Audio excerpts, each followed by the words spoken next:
Funding for the Iowa Girls High School Softball Championships is provided by The path to greatness starts early. The Iowa Farm Bureau believes in Iowa's youth and their pursuit of greatness. That's why we're proud to be the title sponsor of the Iowa Girls High School Athletic Union. Each student's effort is important, and when one rises, we all rise to a better Iowa. Fairway, along with Nabisco, Frito-Lay, and Sara Lee, is a proud sponsor of the Iowa Girls Sports Championships. We congratulate all the schools and student athletes participating in this year's Girls High School State Softball Championships. Fairway, proud to care for the places we work and live. By Musco Lighting, the sports lighting specialists, providing lighting systems for you, your project, and your community.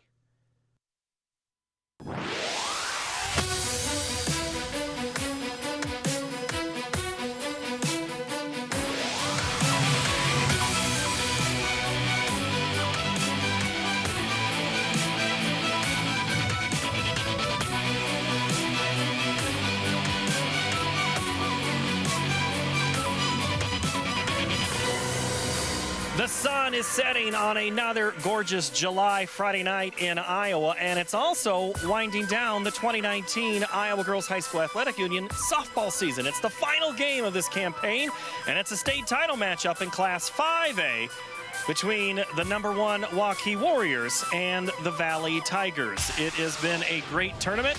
And with Laura Leonard, I'm Paul Yeager. Glad to have you aboard on this Friday night. And Laura, the sun is going down. We've seen 2 good games so far. So why don't we just do one more, our third, our rubber game. Oh, wait, that's right. This is what this game is, too. Both of these teams have each won 2 in the regular season. Right, and so now they're driving 84 miles to play it on a neutral field. We'll see what the outcome will be. I think pitching is going to be the difference in this ball game. A lot of runs have been given up in those 4 ball games, so we'll see which pitching staff comes out on top. Well, the Valley Tigers in their 17th trip to state, their 7th straight. It's a senior-dominated team. You talk about in the pitching with Haley Gatika, Alex Honnold, the junior's been good, but the Waukee Warriors, Laura, they're in their 11th trip to state. They've also had a pretty good campaign. Yeah, they really have, and they're a team that when they get runners on, they like to run. So the Valley Tigers defense is going to have to stand up pretty big.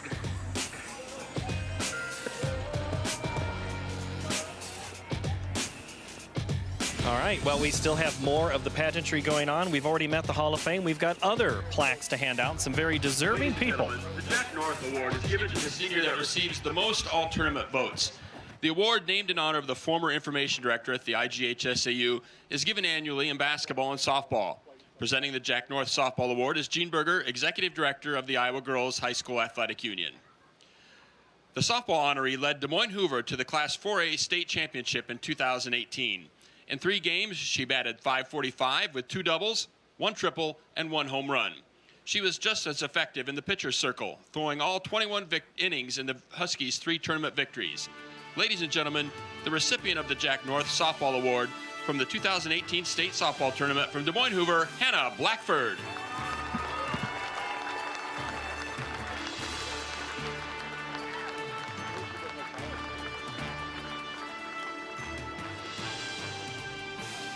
The IGHSAU Golden Plaque of Distinction Award honors the Iowa coach who has demonstrated a successful career while making notable contributions towards school, community, and the coaching profession. Presenting this year's Golden Plaque of Distinction Award is IGHSAU Executive Director Gene Berger. The 2019 recipient of the Golden Plaque Award in softball is Brian Irby of Cedar Rapids Jefferson. Brian recorded an impressive 534 wins and just 203 losses, coaching at Cedar Rapids Xavier and Cedar Rapids Jefferson, and a head coaching career that spans 16 seasons.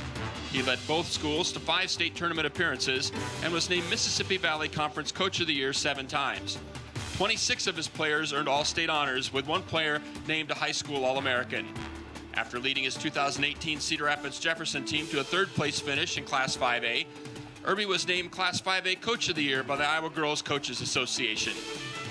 Brian has also been active with the Iowa Girls Coaches Association and has served on the IGHSAU Softball Advisory Committee. Brian retired from coaching following the 2018 season. Brian and his wife Erlene are the parents to 3 children, Daniel, Elizabeth, who's in the IGHSAU Softball Hall of Fame, and Stephanie, along with 9 grandchildren.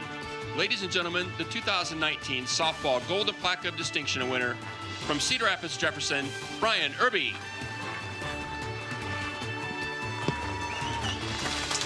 So that's what she did the other night. Hello. Very touching moment there. A lot of people watching as Brian Irby makes his way off, and we'll talk to Gene Berger about some of the events that have happened there, and award given there to the longtime coach at Cedar Rapids Jefferson. And now we have some teams that are coming here as the sun is going down, and it's cooled down from 87 to 86 winds out of the south at 10 miles an hour. And it is just setting up to be a beautiful night for softball in Class 5A, and we have some teams that know each other, but how about you introduce and get introduced to them as well? Rogers Sports Complex in this Class 5A championship game between the West Des Moines Valley Tigers and the Waukee Warriors.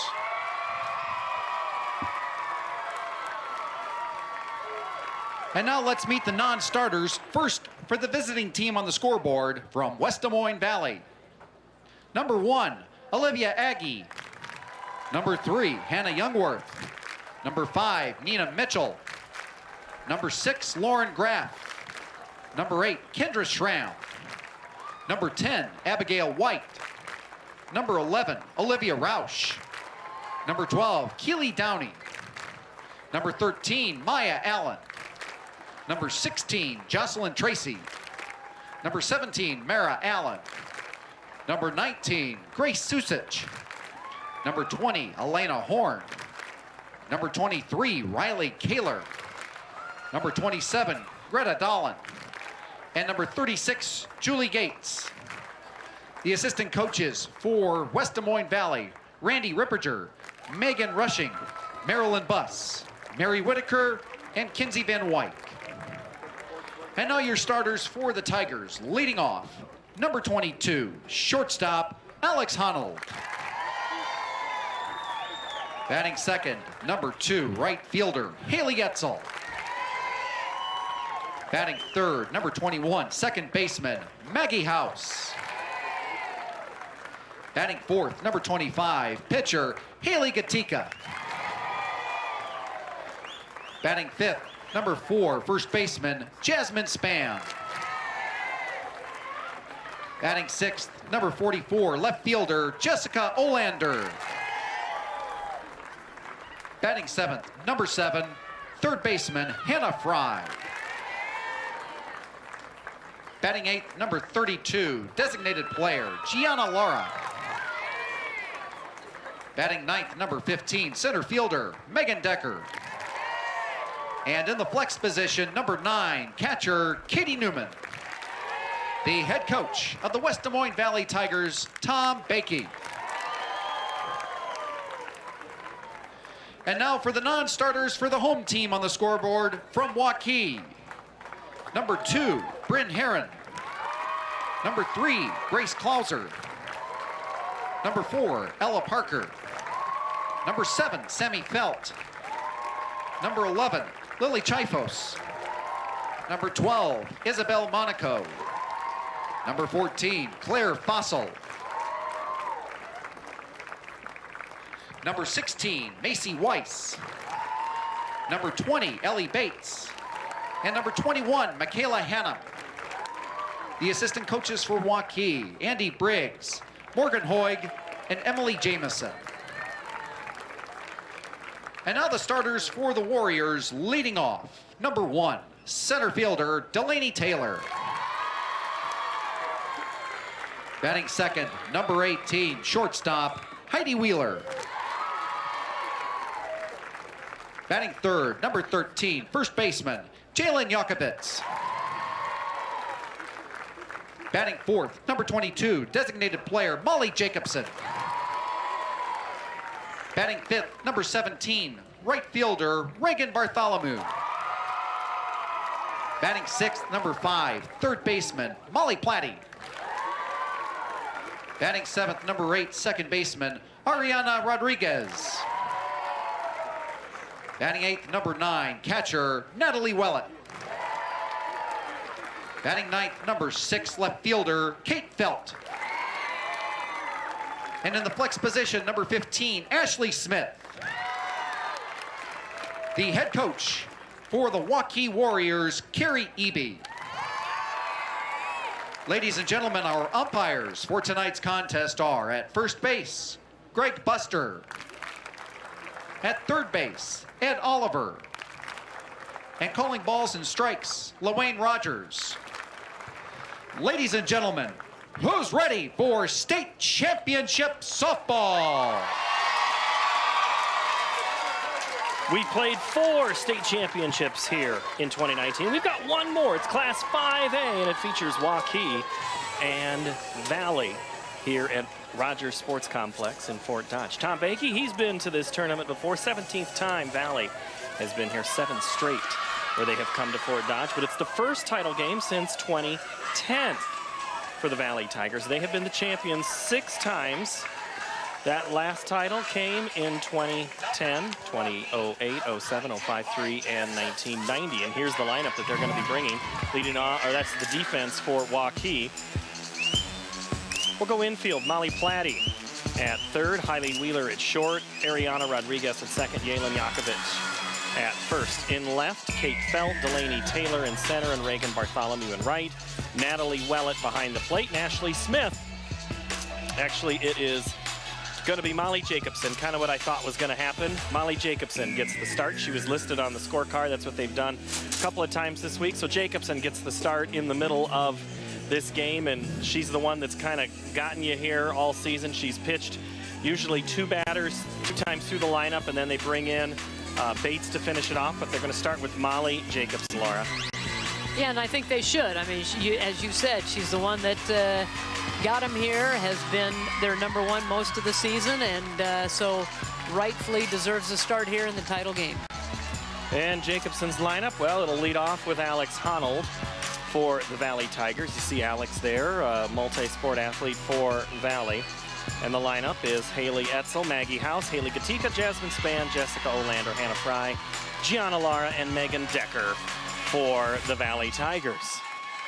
Sun headed down, the orange of the sky looks nice. I think it's ready to play some state championship softball. Along with Lauren Leonard, I'm Paul Yeager. Glad we could be part of your Friday night as we get ready to have first pitch just after 8:20 in Middle America. And it's a ball bounced in there by Jacobson. If you look back over the course of the 4 games, Jacobson got 2 of those starts, and Valley hit her pretty well. And they were able to score 12 runs off of her in the 6 combined innings of those 2 games. So they had to go to the bullpen, Waukee did. So Valley is looking to try to tee off on Jacobson if they can. And it's now 2 balls and 1 strike to Alex Honnold. Just quiet. You don't get much out of talking with Alex a lot of times, but she speaks with her action on the field, is what head coach Tom Bakey says, that she leads by example. And right now she's trying to lead off with a base hit, but she's now, didn't like that last call. It's 2 balls and 2 strikes. Sure didn't, but you're right. She's a player. It's not what I say, it's what I do. And, you know, follow my lead as far as my actions. And right now it's worked the count full. Perfect scenario for a leadoff.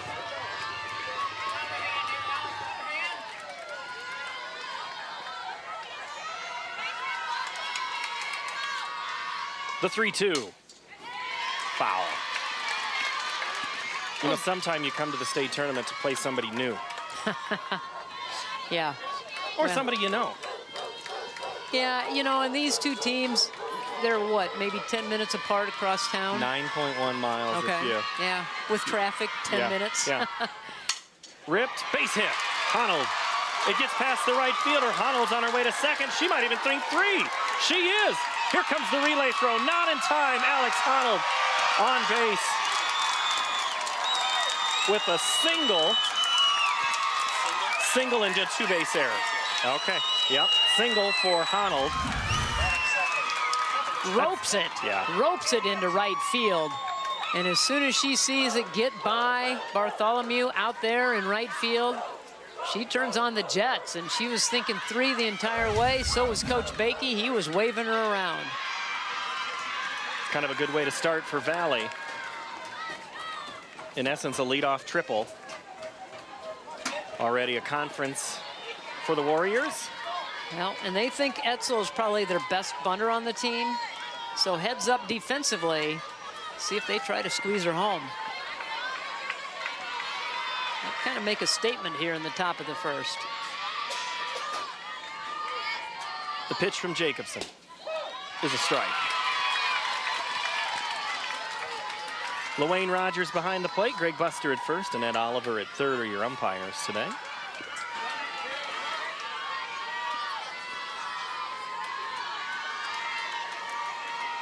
The 0-1. Inside.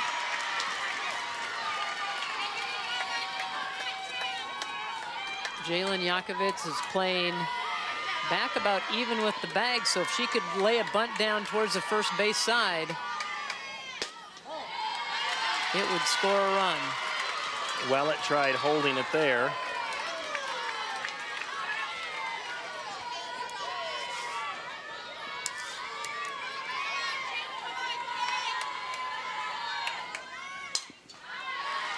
Foul and out of play between the two diamonds here. Down the first base side, as you've got 2 championship diamonds. Action's been pretty much non-stop all week, including tonight, where consolation games have been going on Diamond 2. Right here, it's a championship match, the 2-2 outside. Looked like nothing but heat there. That was pretty flat. That was, but it was trying to get her to go after one on the outside part of the plate.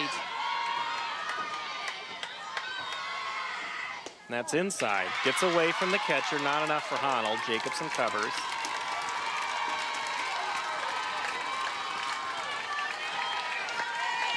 So a walk for Etzel. Batting third, number 21, second baseman, Maggie House. So Maggie House bats. 2 for 4 in the quarterfinal. 0 for 3 in the semifinal, which for the Valley Tigers was a win over Iowa City High.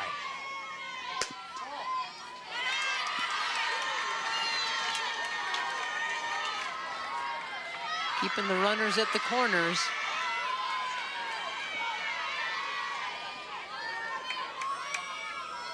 The 1-0, grounded foul.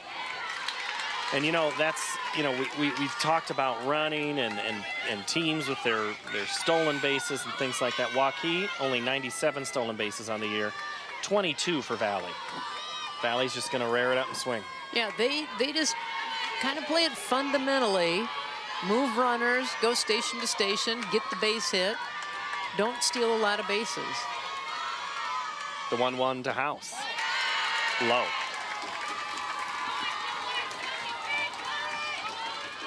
And Waukee doesn't lay down a lot of bunts, but as Carrie Eby said, well, I've got that card in my back pocket. I'll play it if I have to. And that one's a ball. Early on, you're just trying to feel your way through what's that strike zone, where's it going to be, high, low, in, out. And then you just want it consistent and for both teams. The 3-1. Roped, base hit. That'll score a run. Valley strikes first as Honnold touches home. RBI single for Maggie House. Well, you knew that Jacobson was going to come in with a pretty good pitch, and I think House knew it as well. And she laces it between short and third to knock in that first run. And a lot of that is because Jacobson's getting behind in the count. She's having to come into these hitters. Kind of what we heard in the last game with Carlisle when they were falling behind.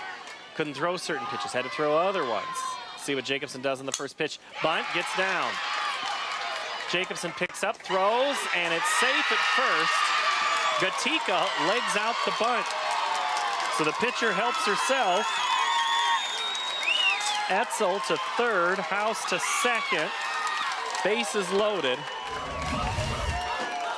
Gatika lays this down, and it just spins but she's able to get there and beat it out. It spins enough in the dirt, and they didn't pounce on it quick enough. Well, and there's already going to be a pitching change. The Warriors are going to go with Ellie Bates.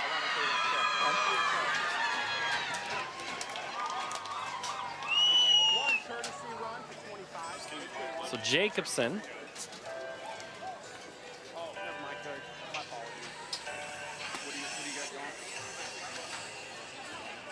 So Ellie Bates is a sophomore. This is her 29th game coming into the tournament. She's allowed 38 earned runs with an ERA of 2.24, 105 strikeouts. Has a 19-1 record. Not too shabby. Bates has been who they've closed the door with.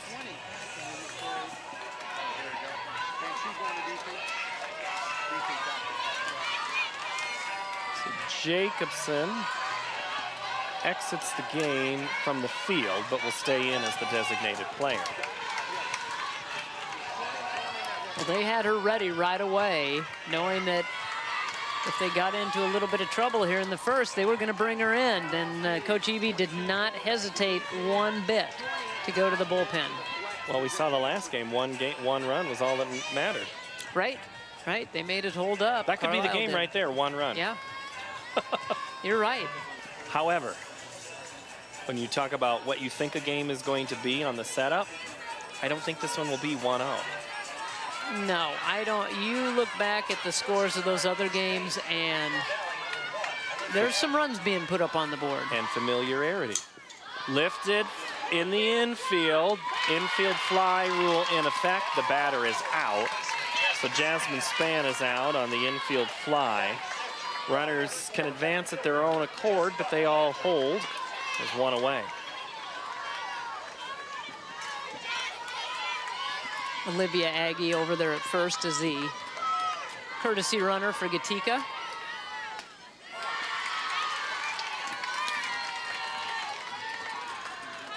All right, so at first is Olivia Aggie as the courtesy runner for the pitcher.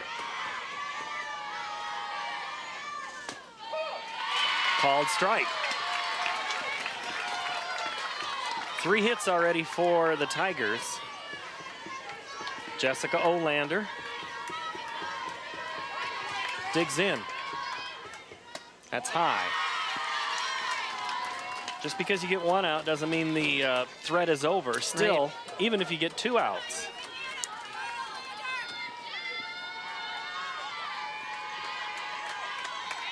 The 2-1 is a strike. So if you're a hitter right now, you're thinking situations. You're thinking, where am I going to go if it's here? But I'm looking for a certain pitch. What are you looking for right now? Well, you're looking for something on that. No, they are. They're going outside. As the catcher sets up as you say it. Olander strikes out. You don't want to give them anything in their wheelhouse that they can turn on. And the catcher kind of gave it away as she started to move up and away. It's like you've seen a softball game or 2 before, Laura. Like maybe 2. 2 today. Yeah, well, these 2 today. These yeah. 2 today. So this is my 3rd. You've made a great debut in just 2 games. Hannah Fry, the senior. 336 on the season, 0 for 2 in the quarters, 1 for 4 in the semis. Fouls it into the net.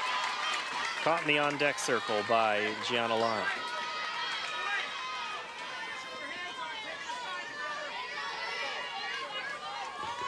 Beautiful time of night if you like sunsets. Not if you're trying to catch pop-ups.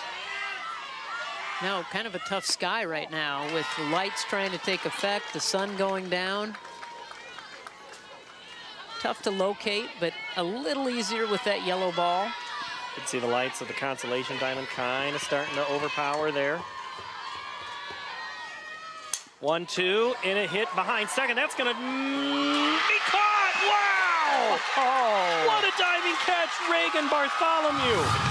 So the 1 ball gets past her in the first batter. The next time she had an opportunity, it's a diving catch. Lays it all out on the line for her team, and the Warriors only give up 1. Let's look at this one again. Boom. Now, mark that one in your scorebook, because that could be a huge play in this ball game, because if it does not get caught, for sure 1, maybe 2 runs score on that one. And the center fielder was there, but if it gets past her, it could have been 3. Yeah. Absolutely. Yeah. All right, so the Tigers get 1, and now they'll go out to defense. Jessica Olander, Megan Decker, Haley Etzel, left, center, right. At first, Jasmine Spann, Maggie House at second, Alex Honnold at short, and Hannah Fry is at third. Katie Newman behind the plate, and Haley Gatika in the circle for the Valley Tigers. And her numbers this season, she's only going to throw like 2 warm-up pitches. She is absolutely ready to go. She's pumped, and you know, they said her walks are down, and her strikeouts are down, but she's pitching to contact, and she's letting her defense work behind her. Committed to Creighton in her junior season when she was playing at Centennial. Waukee is batting this lineup. Delaney Taylor, Heidi Wheeler, Jalen Yakovich, Molly Jacobson, Reagan Bartholomew, Molly Platty, Ariana Rodriguez, Natalie Wellett, and Kate Felt.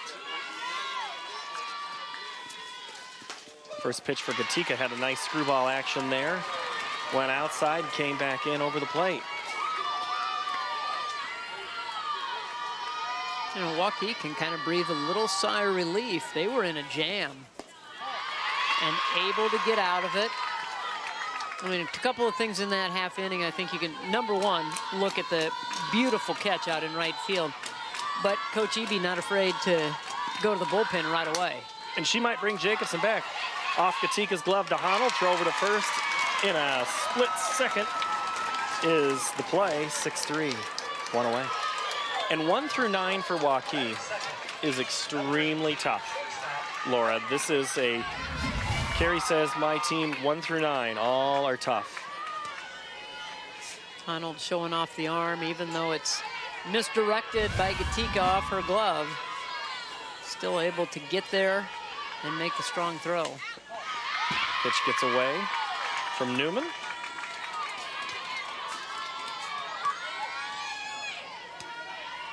Heidi Wheeler, sophomore, 474 hitter. Keep her off base if you're Valley. 38 stolen bases.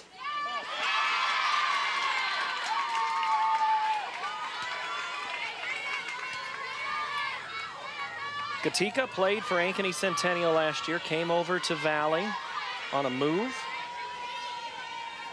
And she is been working with Coach Bakey. He's only been working with her since August. She now falls behind 3-0. He said her tendency before was to throw the ball harder, harder, harder. And what does that lead to? He says the pitches are flatter, flatter, flatter.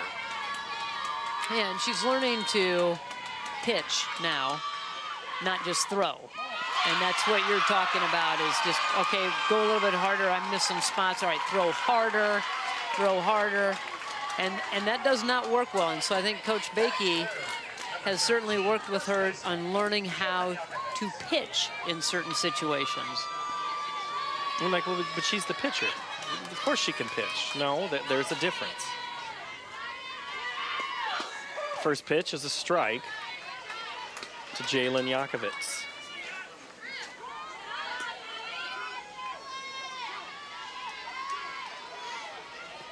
Well, you already mentioned coming into the tournament the 38 stolen bases by Wheeler. She's going, and if you don't call her... Whew. Looked like she left. I don't know if she left early. I'm not in there. Jump. But she got a good jump. Let's leave it at that. Yeah, because you tell me to look at her, so I look at her, and there she's gone. She has an interesting leadoff. I was just watching her footwork, and she takes a little hop step as she gets going and does leave the base, but not enough for an umpire to call, I don't think, but she certainly has a different way of leading off. The 0-2. Going to second, the throw. Honnold says she tagged her, made an incredible play just to stop it. Honnold skied for that. We have to see that again. And guess what? We're going to. On the straight steal, her footwork was push off the base, and she slides in under the tag. Honnold tried to sell it. Good job of trying to show the umpire that she had it and got her on the back, but she was already in with the toe on the bag. Katika's 1-2 is fouled into the net. If there are fun players to talk to, there are fun players to watch play on every aspect. Alex Honnold would be, for me, in that category of watching her play, shortstop. She just has a look. I want the ball every single time. Swung on and missed. Yakovich down on strikes. The first one for Gatika, and Molly Jacobson will come in. Designated player number 22, Molly Jacobson. They're going to walk Jacobson. Not even waste the pitches. Changing rule a couple of years ago where you can just say, I walk.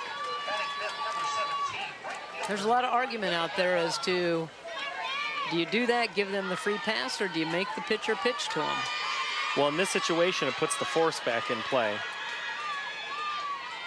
Reagan Bartholomew, let's see if she can make the Tigers pay for this play, or for that. But I strategy. mean, go ahead and throw the 4 pitches on the outside part of the plate. So I make see. them actually walk the hitter. That's the argument, is do we send her down there with no pitches, or do you give her the intentional walk by throwing 4 on the outside part of the plate? And so I think there's a lot of people on both sides of that as to how do you do that? Does it speed up the game? Maybe yes, maybe no. Could there be a wild pitch? Sure. So a lot of things, I think you could argue it on both sides. But you could say, I'm trying to throw it outside for 4 straight pitches. And all of a sudden, I hang on to it just a little more, and all of a sudden you groove it over the plate, and it's 2-0, which is what you were trying to avoid in the first place. And I've seen that happen. Yeah. Right now, Gatika's up 1-2 on Bartholomew. Fly ball hit well to right. That's going back off the fence. 1 run scores. Here comes Jacobson. They're going to send Bartholomew to the third. The play is safe. A triple for Reagan Bartholomew, and it's 2-0 Waukee.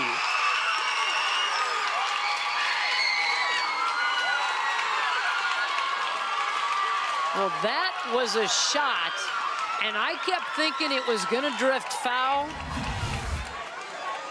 And here's a look at Bartholomew sliding in safe to third base. Barry Eby in the back, a little excited. Very excited. Look at that smile for Reagan Bartholomew. 2-1 like that.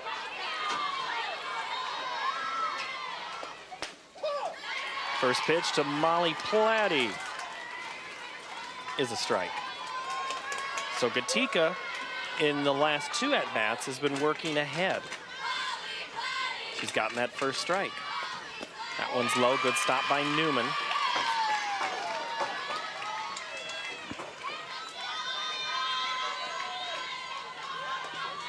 Haley Etzel, I don't know if she thought that was going to stay in the park.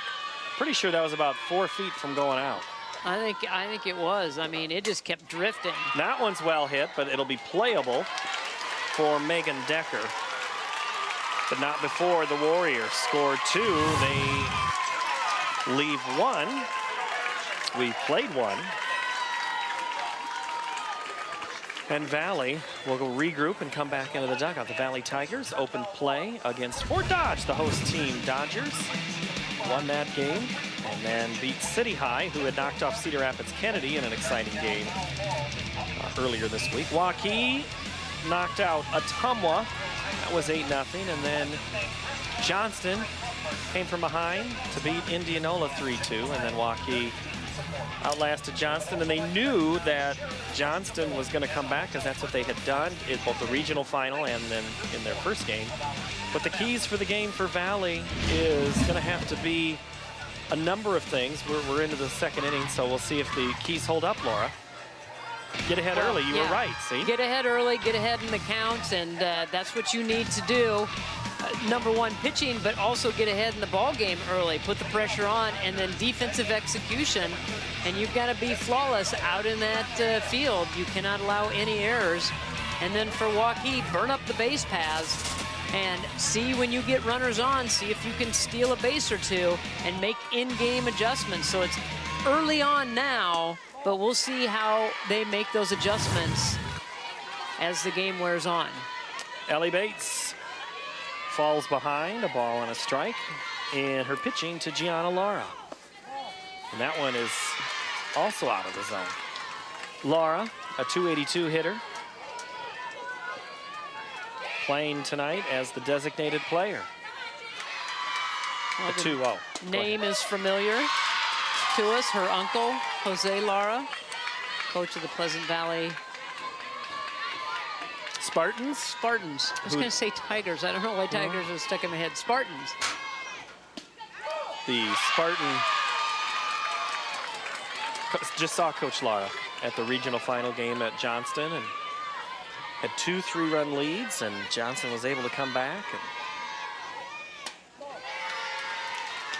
Jose was always good to talk to. Good. Learn a lot from Jose. The Lara's from Central Iowa, from the north part of Des Moines. Well hit, high in the sky. That one is probably gone because it is. Oh my goodness. Home run.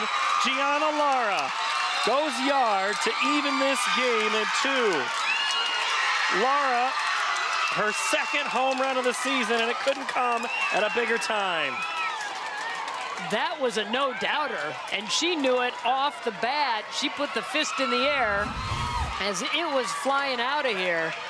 She knew it right away, and that ball was launched. Usually it lands in front of the people in the chairs. That one was over the people, almost to the pine trees out there. That one's hit high, but that's going to be playable for Heidi Wheeler. Morgan Decker is out. Shortstop Alex Hammer. In the third place game in Class 5A, City High beats Johnston 6-3. City High, now that's a team that can hit the ball. Oh my, yes they can. Crush the home runs. I think they led 5A in home runs this year. I think, and now I'm going to check here, 54. I was thinking it was 54, 56. 54 home runs. The next closest team in 5A was Indianola with 47. Valley has 31, now 32, Waukee 26.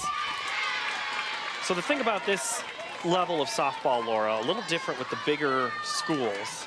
You know, we talked about the small ball game and will they employ it. These teams usually in 5A will just try to crush it. And because they're really good hitters. They are good hitters, but you know, Coach Bakey, he's still kind of a traditional guy. He'll go station to station. But, you know, everybody has their own style and how they want to do things. And softball has evolved over the years to a quicker, faster game, powerful game. Up for Wheeler, out is Honnold. So Haley Etzel will come up. Wheeler, who played in the outfield last year, made the move to shortstop this year and has done it very nicely. You could see that pick up in the quick hands and the nice throw.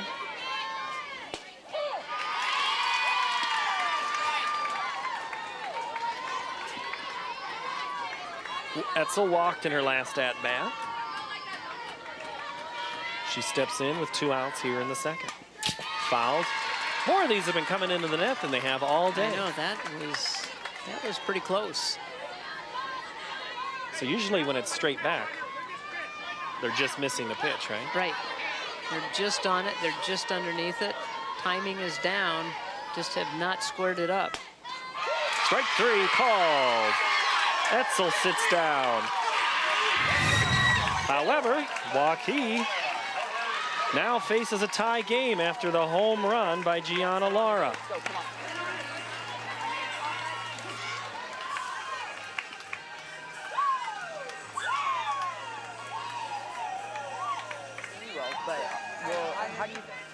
So Haley Gatika will continue her college career at Creighton. We had a chance to look at her in super slow motion. And we're going to show that to you right now. You can see that she has different releases to get the different spins and to make that ball move. We should rewind that last one to see if she was leaving early on Ooh. first. No, you're right. And so everybody's got a different release. Some people work with pitching coaches to work on some of that. Some of them are just gifted with certain pitches and certain releases. But, you know, we saw that great rise ball from Davenport Assumption earlier today out of Allie Timmons. And we'll see what kind of pitches. We've seen a screwball already out of Gatika. They're going to want to try to jam the hitters. That's kind of their game plan today in this ball game. You want to kind of get in their kitchen, so to speak, not give them any room to extend those arms. Ariana Rodriguez swings and fouls it off her leg. On the season, 304, no home runs. See what she can do in the 7th place spot. For Valley, it was a home run. Hard to do as a slapper. But hey, anything's possible. Anything is possible in this game. But with Gatika, you're going to see a variety of pitches drop. She's got a rise. She's got a nice little changeup. I don't think we've seen it quite yet tonight, maybe once. Slap towards Honnold, over to Span for the out.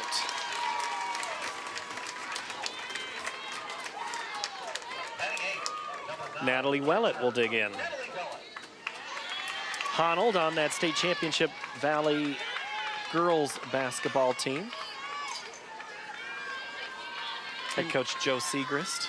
Quite impressive of how she plays. You said you like to watch her on the softball diamond. Okay. I like to watch her on the basketball court as well. I do mean, too. she's just smooth out there. She's one that she always finds the ball. The ball always finds her at crucial times, and she just hustles on the court and is a vital part of that state championship basketball team. Well, because of that team and their makeup, Gatika's pitch. There's your off speed. Yep. Misses. You know, you had Zoe Young, who was, you know, already in Maryland for the University of Maryland, had graduated, and there was another Fuller. And then there were other players on that team that that one's hit to third, Platty. Or I'm sorry, that's Fry. So then Holland was just there to kind of clean up. Yeah. And then, but on softball, she's the one that everybody knows about. She's Right. the one they key on. Do we walk her? Do we pitch to her? Do we hope she's sick? She's that's what every coach hopes for, that she's not going to make the game because she's somewhere at a college, and she's not even going to take a college visit because she's already verbally committed to Missouri for softball. So, you know, you just hope the day you play her that she may not be in that lineup for some reason.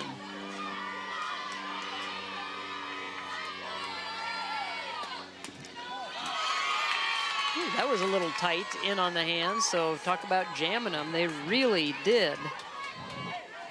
Trying to Jam. keep Kate Feltz honest there. Yeah.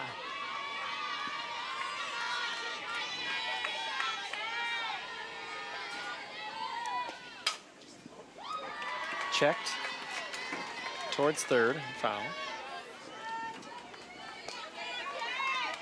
Well, if you're shooting TV highlights of this game, you've already got enough to send back and go to your next game. Yeah, no kidding. There's been a lot of action. But I'm kind of guessing we're not done with the action. Let's see what the senior does. Felt, base hit. Shoots it in the left. Olander up, Felt on base, 2-out hit. Goes opposite field with it. There's Kayuri Eby. She knows her way to Fort Dodge. She's coached a team that's played here. She's played in the championship game. Twice. Yeah. 99 and 2000. Pitch out, no go. They took a guess, took a gamble that they might be going on the first pitch, which Coach EB will do at times, send her speedier runners. Line to right, base hit. Over with it is Etzel, into second. Runners at the corners, Felt to third. Delaney Taylor delivers for Waukee here in the second. Good piece of hitting by Delaney Taylor, takes it to right field, right in the gap. Gets runners at the corner. Delaney Taylor, future Drake Bulldog. Where's that school? You know what? It's located in Des Moines. Oh, okay. What's their mascot? Spike, Oh. the Bulldog. What number Spike are they on now, by the way? Well, Did they name it, or is that Georgia where they name them? Georgia is where they name them. Oh, okay. Or they number them, I mean. Yeah, we. Okay, so I'm a Drake grad. So they had Porterhouse. Oh, yeah. And now they have Griff. Griff, the live mascot. And Griff is busy. He's at a lot of events. Heidi Wheeler ahead in the count, 1-0. Runner going down the line, foul. Ooh, that could have been dangerous. Yep. If that just hugs the foul line. You have the runner going, and they probably send her. And I think, yeah, they have her going on contact. It's 2 outs if you line into an out. Inning's over anyway. But you'd really like to get that run home if you're Waukee. Stating the obvious. The 1-1 to Wheeler. High, they throw down to second. They caught off by second. Maggie House. That's what the play they had called. Very rarely do you throw all the way down to second when you've got a runner at third. Right. Coach Bakey's going to take a timeout and go have a conference. Got that big clipboard that he takes with him everywhere. What's on that, Coach? I didn't expect him to actually tell me. With the two-out drop here, okay? So we're tight pinch 2 here. We got anything at third base with the leadoff down there at all or not? With the lefty up? She's tight. Okay, perfect. Thanks for letting me know that. All right, hey, let's battle. Let's go. Let's stay right after him. Defense. 1, 2, 3. Defense. Good job. So on that board is a look at spray charts, where the players hit, scouting reports, and charting pitches, right? Isn't that what he said? Yeah, that's what he said, yeah. So a lot of scribbles and scratches on that.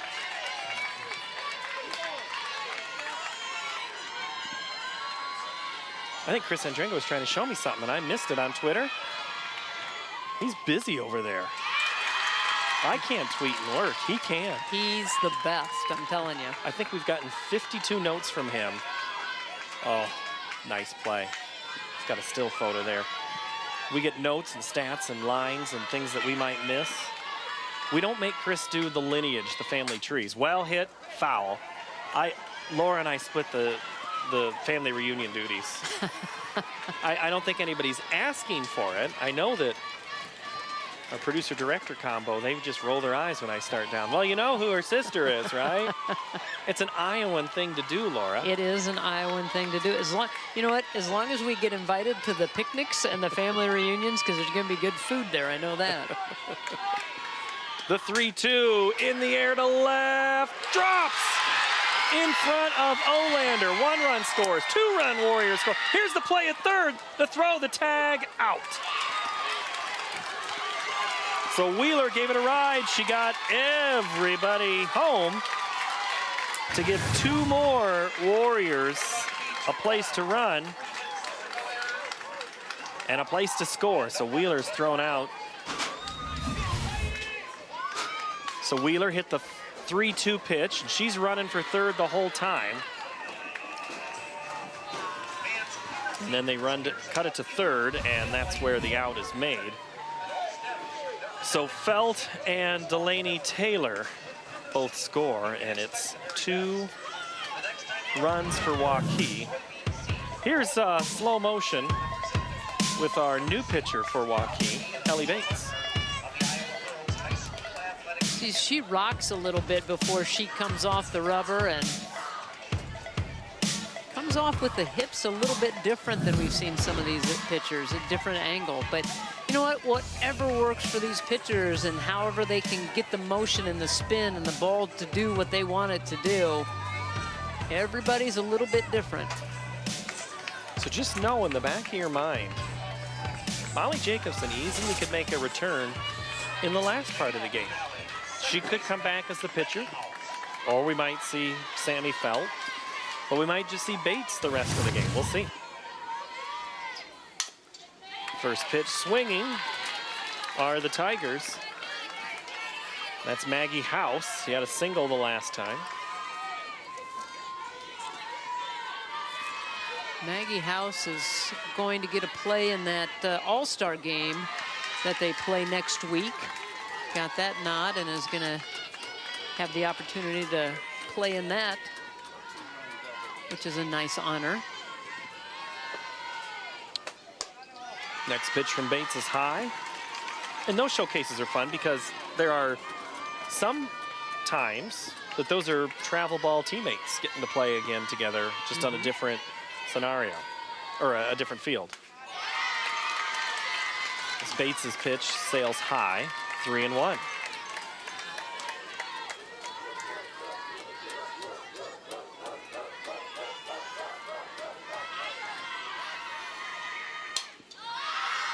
Swung on, lifting foul over the netting here. Did you know you were going to be on camera all night?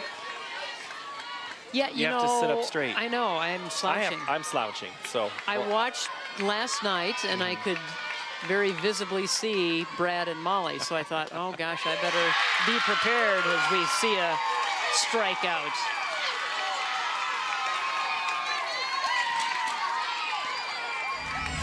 It's her third strikeout right at the knees, and perfect. House could not pull the trigger. Wow, good pitch.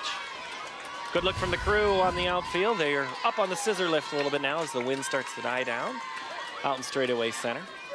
Camera crew's been working hard all day, yesterday as well, as they give you looks of all the action. And now our video crew and the camera crew both like this time of night because the sun is down, not in their lens, as Gatika fouls the first pitch off. That's a little harder. That middle game of the day when the sun is kind of harsh, it's hard for the players. It's even harder for our equipment. But, you know, video's always balancing things out, making so you're not, my eyes are on fire. Trying to iris things down. A lot of stuff going on the fly here around us here as we show you all the action. No commercial breaks. Live in all 99 counties for free. And also on IPTV.org. Ripped fair, that's gonna be down the line. Gatika digs for second. Picking it up is Felt. Gatika in with a stand-up double here in the third. Gatika has had herself quite a tournament at the plate, not just pitching, but she is making great contact at the plate. Olivia Agee will come in to run. Just right down the line. It got right down that baseline all the way, and then it really slowed up once it got halfway through. The grass there. Last night it would have picked up a lot of moisture. Not tonight. Gatika is batting .600 for the tournament, 6 for 10 so far. So definition of pitcher helping herself right there. I believe that's the picture in the textbook, right? Right, yeah. It's exactly what it is. The 1-0 to Span. Did she go? No. Now we're gonna ask. Sorry, I jumped the gate. I jumped the gun. You just have to wait for somebody to ask him to appeal. Maybe he heard me. Sorry, Luane. The 2-0. Called strike. Span also on the basketball team. And volleyball team. Yep. Good athlete. Good person, character. Love that all. Ground ball, past a diving Wheeler into center field. They're gonna hold Agee at third. So it'll be first and third with 1 out. Jessica Olander coming up. Great effort by Wheeler at the shortstop position. Lays out for it. Almost collided with Aggie over there, though. Aggie got out of the way and got back. Oh, good throw in from the outfield. Yeah, that was quick. That really made that decision easy. Olander, first pitch high from Bates. Struck out in her last at-bat, back in the first. So this is the second time that Olander has faced Bates. As Waukee started with Molly Jacobs, and she pitched to Honnold, Etzelhaus, and Gatika, and then they made the change before Span. And now there's a little conference there. We do not have the catcher mic'd up. What do you think she's saying, though? I think it's, you know, we've got one out. Let's get this batter at the plate. Don't worry about the base runners. Let's be smart about what we're doing. We know the scouting report. Let's get the out here at the plate.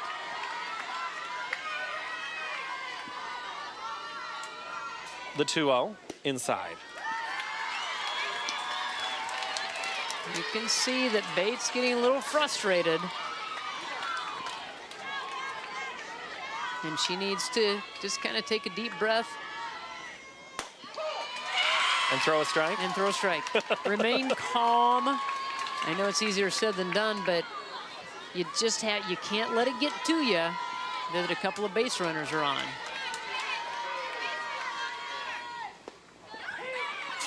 Oh, they're going to say she went. Throw down to third. Got her. Double. A play right there. Not a double play. Agie's picked off. Looked like she might have ducked under, but the umpire right there on that call kind of just got away. Agie got caught. The throw got her on the leg. Yep, right on the back of the leg. Easy call. And she just stumbled as she tried to stop as that ball got by Olander.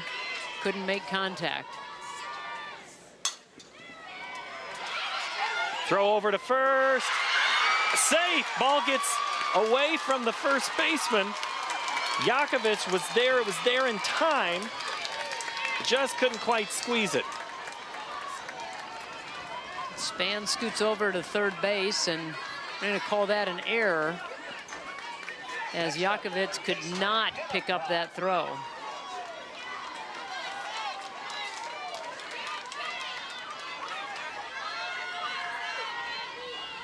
So again, 2 on, 2 out, but this might end the inning. Popped up on the infield. Who's going to get it? It's going to be Heidi Wheeler. She comes to rescue. So the Tigers lead 2. You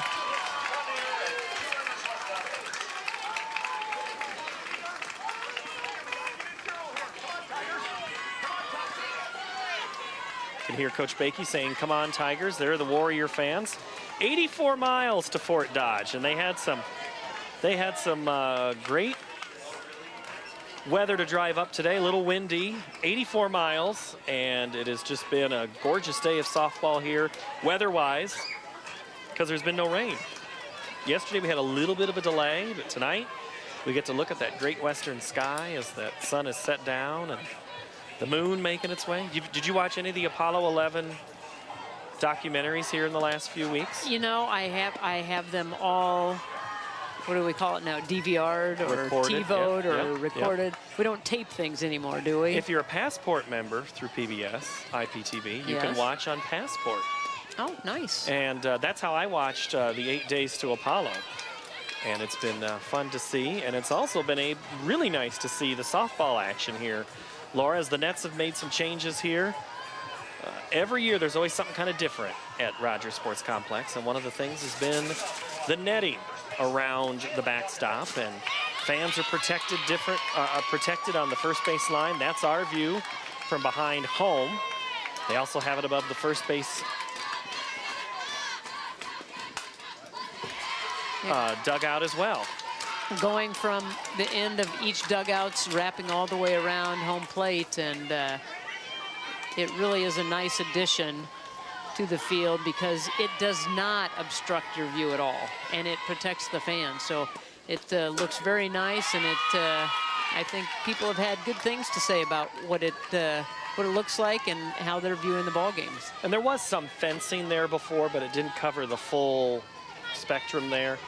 And here's the other thing, though. I will say, Laura, you do have to watch out for flying catchers from where we're seated, because sometimes catchers are coming back. They might dive into this net, and it might give a little bit. It's going to give a little bit. I mean, much easier give than the regular chain link fence that might be behind. But you know, hopefully it's strong enough to hold up a catcher coming back after a pop fly. Jalen Yakovich swings. Gatika pulls it out of the night sky and gets an out. Boy, that's quick reaction, a high hopper, and Gatika just throws the glove up there, able to get it before it goes into center field. Haley smiled pretty big after both of these wins this week. Felt pretty good to get here and to win. She's trying to help her team here. Faces Molly Jacobson.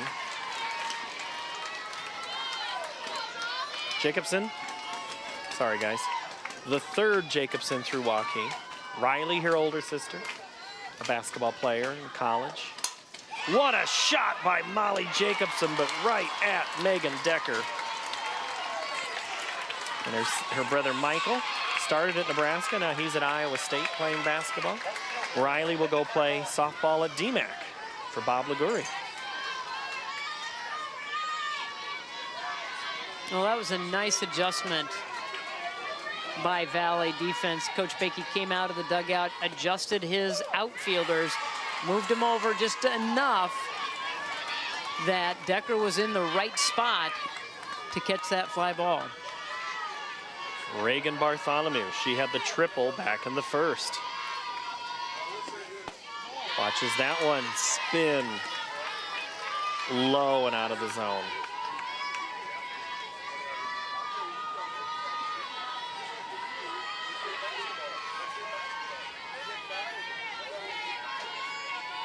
The 1-1 from Gatika is a strike call.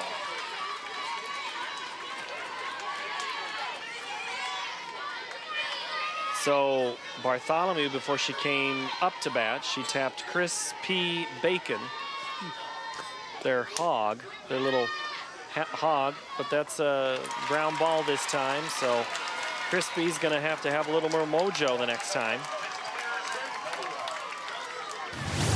As that was a ground out, picked up Hannah Fry over to Jasmine Spann.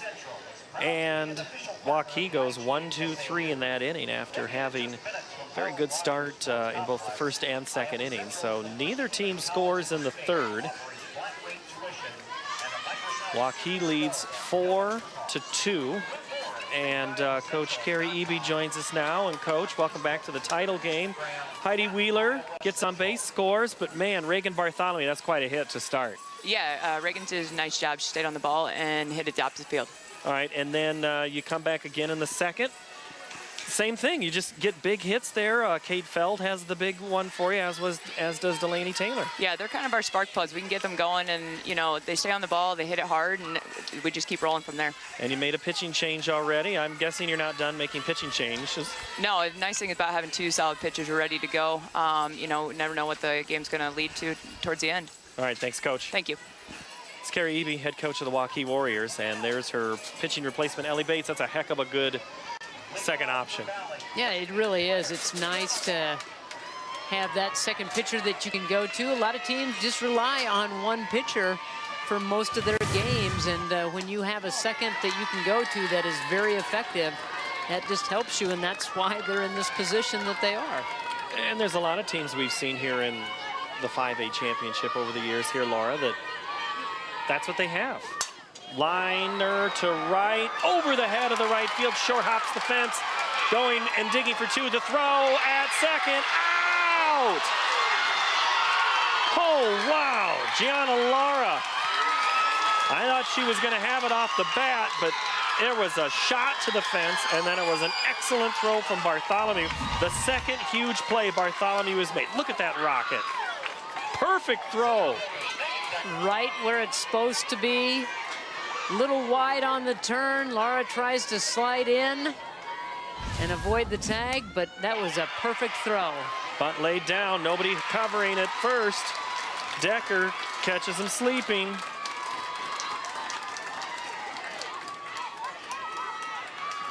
And Decker on base flips the lineup over for Alex Honnold. Next up, the shortstop, Alex Honnold. You can do a lot of things with Alex. Coach Bakey says if you take out, Alex entering the tournament is batting .504. He says if you take out the first 4 to 6 games of the year, he says she's easily batting .600. Just been on a tear. You have to kind of pitch to her here. First base occupied, 4 still in effect. She grounded out the last time. Had a hit back in the first. That one's out of the zone, 2-0. I think they're going to be very careful with her, though, how they pitch her in this at bat. Because you know that she has power, she can hit to the gaps. Got that runner on, you only have a 2-run lead. And that one sneaks into the zone. And Bates gets closer to evening it up. 2 balls and a strike. 4-2 Waukee here in the 4th. Well hit in the air. Alex Honnold gives it a ride to right center. It's going to be off the wall. Honnold's going to be held to a long single, no throw. As Decker's able to go to third. And Decker had to hold up because she had to see if it was going to be caught. So she stopped right in front of second base. As that ball gets up in the air, you're going to see Decker halfway. See, look. And then she had to kind of get her steps and her momentum going before she could round it and get to third. I think if Honnold's hit was in game 1 today, that was probably a home run. Yeah, oh, definitely. The way the wind was blowing. 2 on, 1 out. At the corners, ground ball up the middle. Field play made at second. They get 1. The run does score. So Decker scores on the fielder's choice. Makes it 4-3. Honnold is out. Second baseman, Becky House. So Etzel get a run home. Still got a runner at first for Maggie House. That pitch is on the outside part of the plate for a called strike. House, a single and a strikeout. One of them against Bates, her second at bat. That one's out of the zone. You could say that both of the line drives that Valley hit were hit too hard. There wasn't anything, no air, no time. It was just boom, boom. Especially Honnold's. Great. And the runner at first had to do that, had to be halfway, because that's right in front of you. And if you don't, you know Coach Bakey would let her hear it. Well, you just have to be smart about it. You don't want to run yourself and get doubled off if that ball's caught and have to hustle back to first base. That pitch is out, especially with the middle of your order coming up. House, your 3rd place hitter. 2 for 4 and 0 for 3 in the tournament. Today, 1 for 2.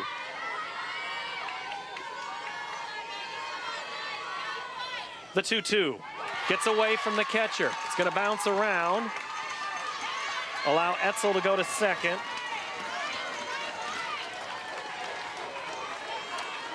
Well, House had a big 2 RBI double against Fort Dodge. And so situation now, she's got that runner in scoring position.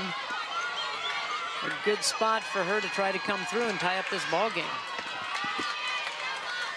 The 3-2 to House. Ooh. I know House really wanted to swing at that, but she draws the walk. And Gatika. You're going to see here on the replay, got the motion going and then just was able to keep the hands back. Here's an interesting situation. You have Gatika, who's swinging the hot bat for the Tigers. How do you pitch her? They're going away from her. Is it going to be the unintentional, intentional walk? Well, and she bunted a ball that was a ball. It was outside, about where that first pitch was in one of her at-bats. She grounds this one to third, gets under the glove of the third baseman. Here comes the run. There's going to be a play at the plate. The throw, not in time. Down to third, not in time. Everybody's safe, and we're tied at 4. That ball just flattened out on Platty. She was in perfect position to field that. It did not come up. It stayed down and got underneath her glove. Pounds it into the ground at third. And they are going to call that an error. A little bit of a rough slide into home, but nonetheless, it ties up the ball game. Hey, it doesn't have to be pretty as long as you score. That's right. Coach Bakey calls 2 outs. Way to battle her up there. Now that ball bounces away, you scoot and score, okay? All right, you read it, you adjust. You make your own decision here. Let's go. Come on, Jazz. Come on, kiddo. Scoot and score. I got to remember that one. That's a good one. The old softball veteran, Tom Bakey. He played a lot of men's fast pitch. I was just going to say, A, he's seen a lot. B, he's played a lot. That one could stay in, but it's going to drift up into the stands, and I think you heard it rattle around. Yeah. Oh, it went down the stairs. Oh.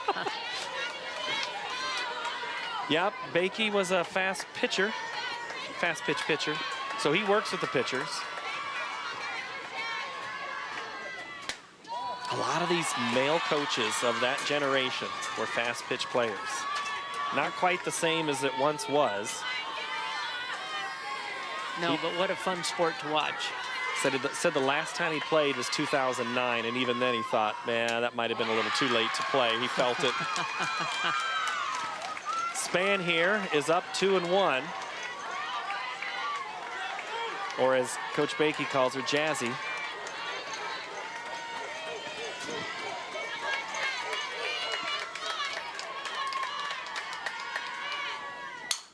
Hit and caught. Wheeler, nice play. Keeps it a tie game at 4. Woo-hoo. I'm telling you, Wheeler has made some great plays.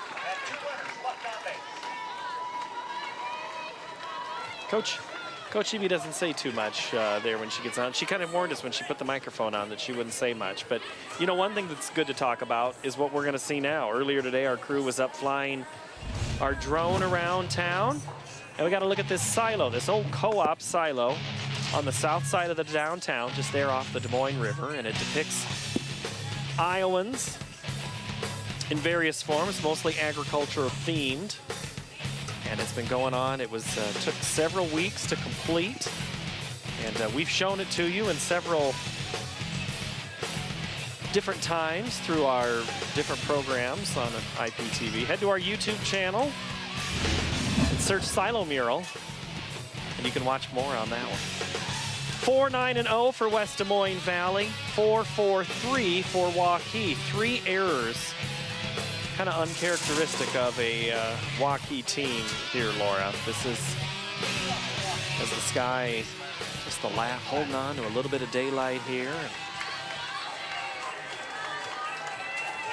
Sometimes in these championship games, you just end up with 1 or 2 more errors than you like to in a regular game. It's a little bit more intensity, a lot more at stake, a lot of pressure on these players to win the state championship. You know, looking back at the 4 games that these teams have played against each other, we talked about it, they've split those 4. So this is the rubber game. First game score was 6-4, and Waukee lost that one, but they won the next one 7-5. Both of those scores still in play. And then in the return match, it looks like that score was Waukee lost the first game 7-5. And won the next game 8-2. So a lot of runs scored between these 2 teams. So the pitchers trying to hold these hitters in check and have had a tough time doing it in the first 4 meetings. And again here, as both teams have put up 4 on the board. I think a play just came in from the bench. Span ran over to Gatika. Yeah, they're trying to bring in the third base. Ground ball. Keep her right where she is. Fry over to Span. Glad he's out. That half step in really helped her. I mean, that's what she's saying. She walked in half a step, and she did a really good job of it. She's a little smile on her face, and does a good job over there at third base. She's got a little hitch in her throw. She always just makes that double pump, but she still makes a solid throw across the diamond. Rodriguez slaps it. Honnold up, over, not in time. Honnold did a great job just keeping that in the infield. But the speed of Rodriguez hit all the way. Just kind of got jammed and fought that one off, tried to shoot it up the middle.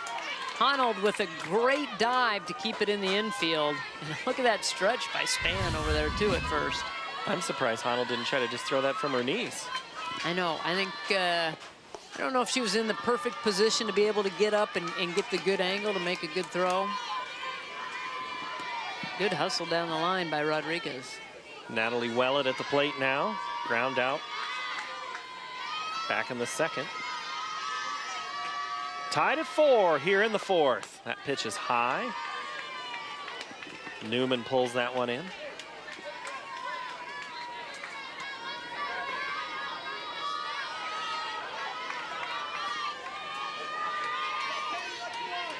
Wellett looks in.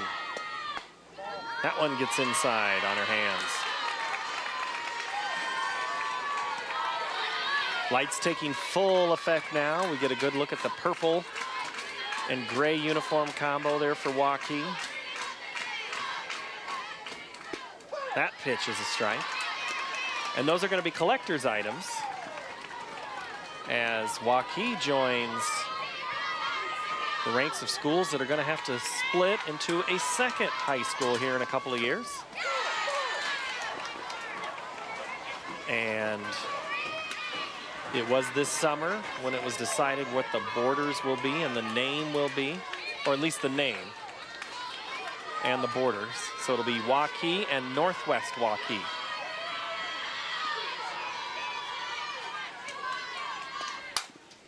Ground ball to second, over to second for one. Honnold back to first, not in time.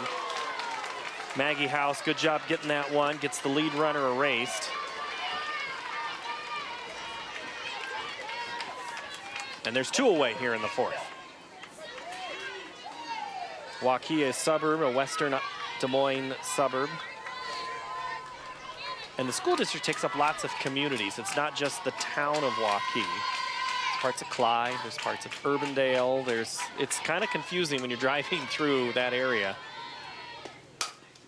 Ground ball, Honnold able to get that one to second. Gets the lead runner, and the threat is vanquished, erased, vanished. And another great play by Alex Honnold. She just doesn't care. She'll just lay out for anything that's in the vicinity to just try to keep it in the infield. And you know, Waukee threatens a little bit. They put some base runners on, but can't get them moved past second base. Well, and you know, in a 4-4 game like this, and three errors here, and 5 hits there, and 9 hits there. I mean, we've had pretty much everything in this contest. We've had good base hits, we've had line drives, we've had home runs, we've had pitching changes, we've had some runners thrown out, we've had great defense. We've seen Alex Honnold make some great plays on that infield there, Coach Bakey. Well, it's a pretty exciting game right now, isn't it?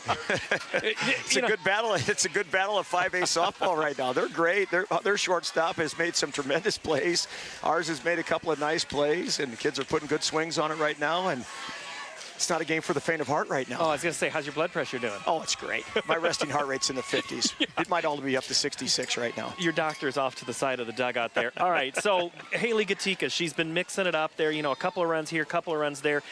What do you need from her here in these final few outs? Consistency. Work ahead. Make life easy for herself and her teammates. All right, well, they're doing all right so far. Thanks, Coach. All right, you know I didn't get to step on home plate because of this, so I'm going back to step on home plate because I'm a superstitious old man. So here you go. Thanks. And watch, here he's going to do it. He's got to come back. He's going to hold up the game, and he's going to do it just to make sure. He doesn't want to hold anything to chance. We're ready to go. I got to tell you. That's a good tradition. I like that. I like that when you're superstitious, you hold on to it. First pitch, foul. You know, earlier this week, I'm talking with Coach. First thing he said, well, okay, wasn't the first thing. First question, he called out a newspaper reporter for picking against him. And he says, I'd like to thank this old man, thanks you for being able to motivate this team. And right now, his team leads off the 5th inning with a base hit right up the middle for Jessica Olander. So I guess that superstition of touching home works. Well, it must, because got the leadoff runner on, or the leadoff hitter on. So Olander will be replaced by Hannah Youngworth. Hannah Youngworth runs there. And the reason you're doing that, Laura, is why? Well, you want to make sure you have a little speed on the base paths. I don't think you're going to steal. He doesn't, as you talked about, they don't steal a lot of bases, but you want to get somebody in there that'll give you a little speed, has good knowledge of how to run the bases, and that's not saying that Olander doesn't. You just want to get a little, maybe an extra step that Olander might not be able to give you. See a few folks line the outside fence there down the first base side. Good to see the crowd here. Enjoying a beautiful night and a great night of softball. Bunt is down. Bates Fields throws to first, out at 1. Down to second goes Youngworth. So you get the job done by playing a little small ball, playing it by the book. Just punch it right back into the infield, and you move that runner into scoring position. Rodriguez covers there. So now this brings Gianna Laura. She's only just, oh, I don't know, hit a home run tonight. And smoked it. Yeah. To right field. And she almost had a double on her last at-bat, which went into the fence, but bounced right up, and a great throw from Bartholomew. Laura batting in the 8th spot. And we talked about sometimes that bottom of the order is what makes the difference between a state championship and a runner-up. Yeah, if your 7, 8, 9 hitters are producing, that's usually good things for the team. I think Laura was trying to hit her second right there. And they pulled the string on her a little bit, got her out on that front foot. The 2-1, another off-speed pitch, and that's a strike. Yeah, I would have thrown the same one right there because she was so out in front. So now, you're gonna throw her a third? Boy, I don't know. It's gutsy if you do. The 2-2, off speed, drops, it's gonna land right behind first. That's a base hit all the way. And Laura is 3 for 3. She ropes one to left for the home run, smokes one to right for a single, and then bloops one down there for another single. Look at the adjustment that she had to make, though, to go down and get that pitch. It was off speed. It was the 3rd one in a row, but it was right down around the ankles, and she goes down and gets it and loops it into right field. Okay, I'm probably going to have you go slap style here, okay? So let's get that done and go to work, and we'll check it out. We'll probably run down contact, but take a look at me, and I'll give the signal.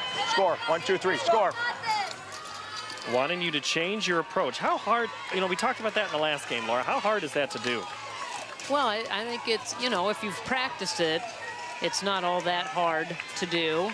You just know in certain situations, if the coach is going to ask you to do it, then you've probably practiced it, and you just have to change your mindset a little bit.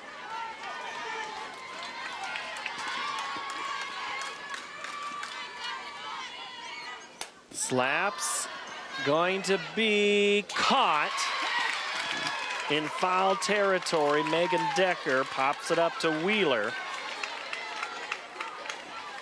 Wheeler has made some outstanding plays at shortstop. Covered a lot of ground that time to catch that ball in foul territory. And they're going to walk Honnold from the not surprised department. Alex Honnold given the intentional pass. So now the bases are loaded. However, with 2 outs, you just have to get 1 out. Let's see what Haley Etzel, the junior, can do here. Walk, struck out, and fielder's choice. First pitch, strike. And this is where, as a pitcher, you just have to bear down, not worry about those base runners, and come after the hitter. Oh, that changeup is working for Bates. They have really not gone to that.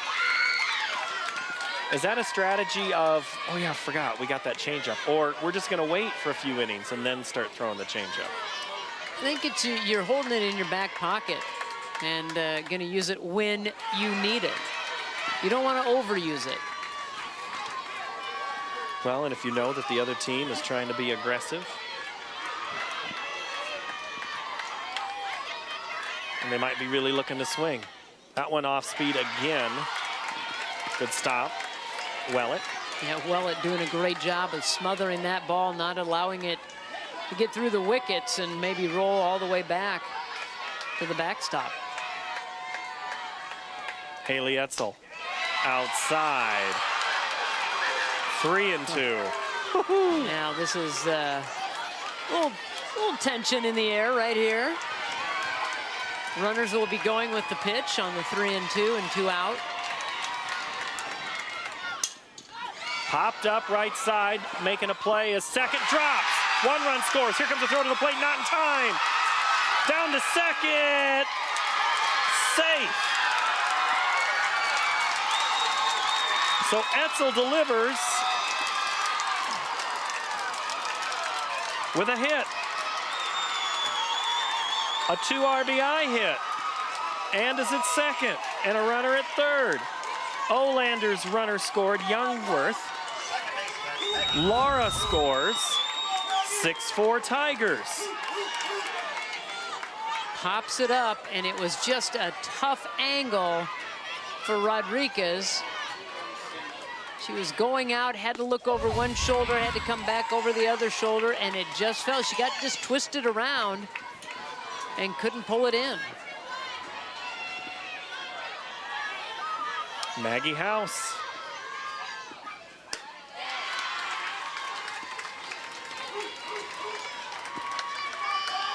House, the 3rd place hitter.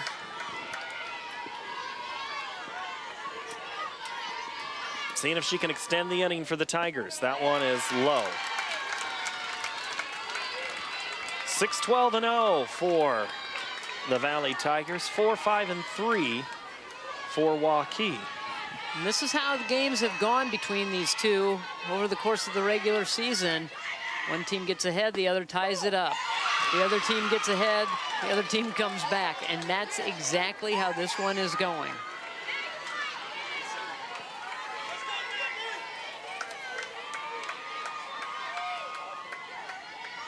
The 2-2 from Bates.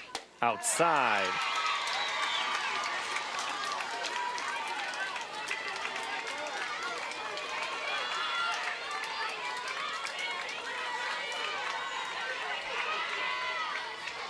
Fifth inning, 2 in, 2 on, 2 out, ground ball.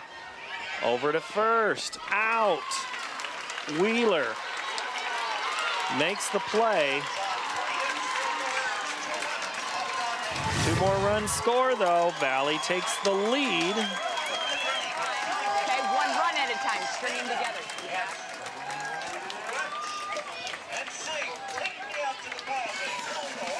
We have a surprise for you when we come back.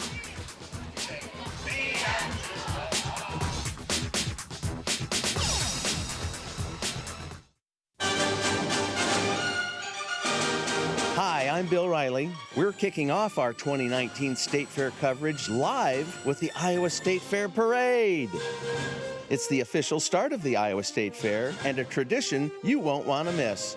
Enjoy marching bands, celebrities, spectacles, and so much more. Start off your fair with the Iowa State Fair Parade, Wednesday, August 7th at 6:15 p.m., only on Iowa Public Television. Coming up on this episode of Iowa Outdoors. As a conservation officer, we're in charge of all the hunting, trapping, navigation, ATV, snowmobile laws, along with hunter education and education of the public throughout the year. Number one thing is public safety. And we have all police capabilities, enforcement actions, just like they do in the state of Iowa. Iowa Outdoors, Saturday morning at 9. 6-12-0 for Valley. Waukee 4-5-3. We're in the bottom of the 5th and joined with a special guest now, Gene Berger, Executive Director of the Iowa Girls High School Athletic Union. How you doing, boss? Loving it. I mean, what a way to end the tournament with a punching match, man. Man, this one's a heavyweight bout. Yes, the rubber match, as we've been talking about here, 2 games in the regular season, each for these teams, and it's a good capper for you. Very nice end to it. So Waukee's going to try to do battle here, and they have the top of their lineup: Delaney Taylor, Heidi Wheeler, and Jalen Yankovic. So the first question is pretty easy here, Gene. These two teams are 9.1 miles apart. Why are they meeting in the state tournament final? To be in one of the best facilities in state, in front of one of the best crowds in America for a tournament. And just because you have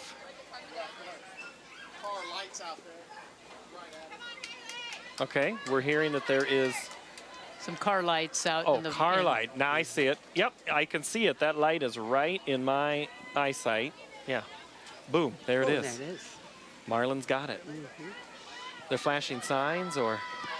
But this facility, you know, you'll have somebody on that. That'll be taken care of before we know it. Very much. No, and what I mean with that question, Gene, is, and it's not the first time you've had a championship where it might be the same town. I remember the MOC Floyd Valley Unity Christian basketball game a couple of years ago. You want the best teams in the final. Right. We start out spreading the power. We want the 8 best teams with the easiest chance based on their regular season performance to try to get to state. How long does that process take to do the pairings? And I mean, when do you start kind of thinking about that?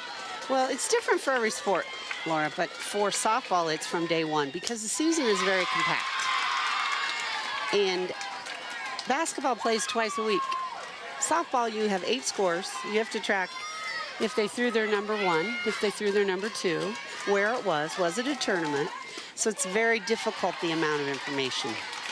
And usually it's about 2 or 3, 4 of you that are doing that? There's 3 to 4 of us doing it, yes. And you're trying to figure out, well, who's good? This ball's lifted towards left, high, over the air. It's going to short hop the fence.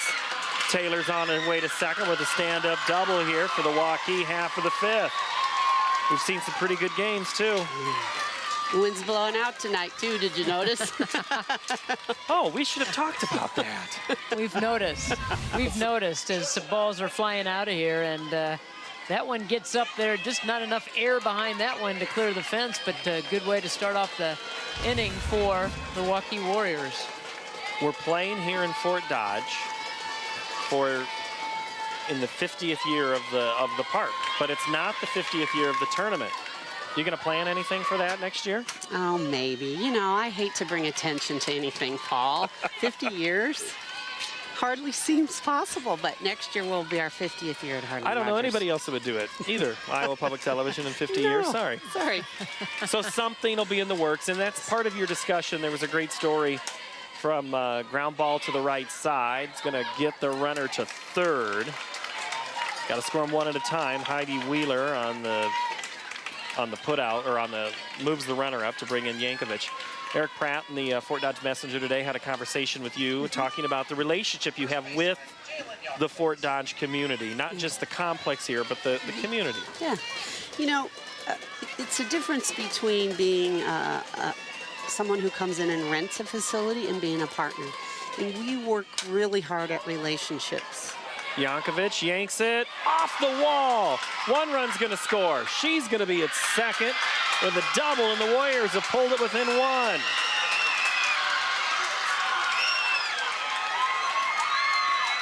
Good play. So, but you have to have that relationship to make it go forward, and you feel like this is not a rental. I don't feel like we come in and rent the facility at all. I think they are just as passionate about girls softball as we are. And you know, I mean, not to give you Iowa Public TV too much credit, but I feel like you're a great partner with us too.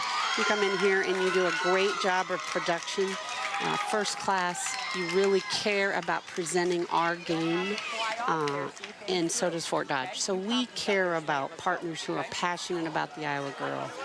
Let's see, there's one. There's an old Iowa girl who's, look at her smile. Yeah. Carrie played in this tournament, now she coaches. That's one of the ones that really makes your heart. Oh, the Iowa girl is near and dear to my heart. There's an Iowa girl sitting right next to me that's near and dear to my heart. You're an Iowa girl. I'm an Brinkmeyer's Iowa an Iowa girl. We got a lot of Iowa girls. I'm partial to them. Sprinkled throughout the system.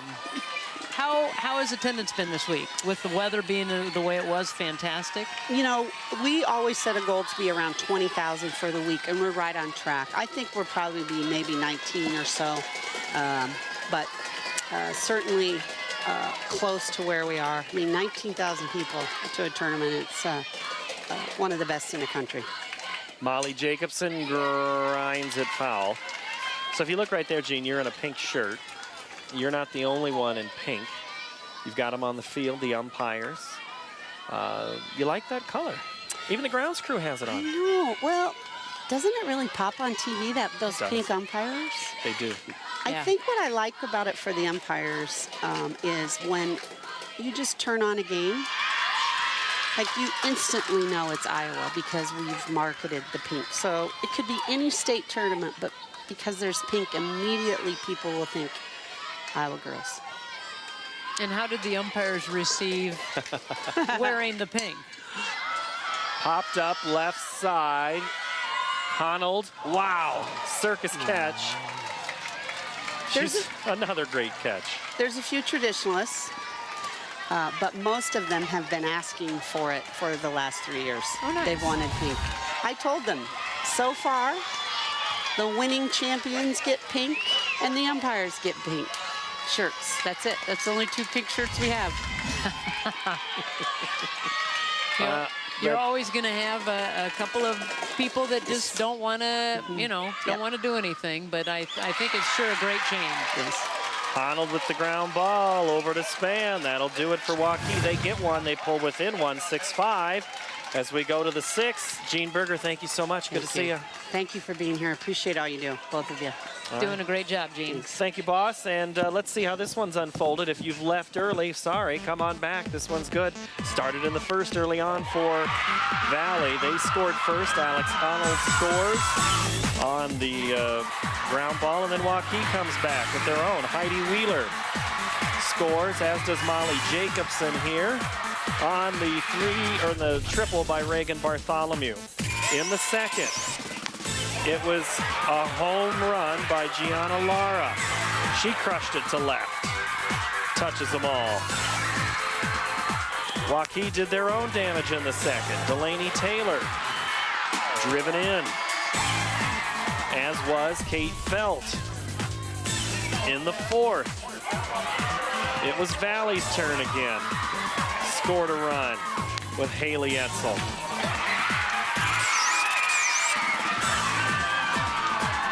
And another run. Megan Decker scored as well.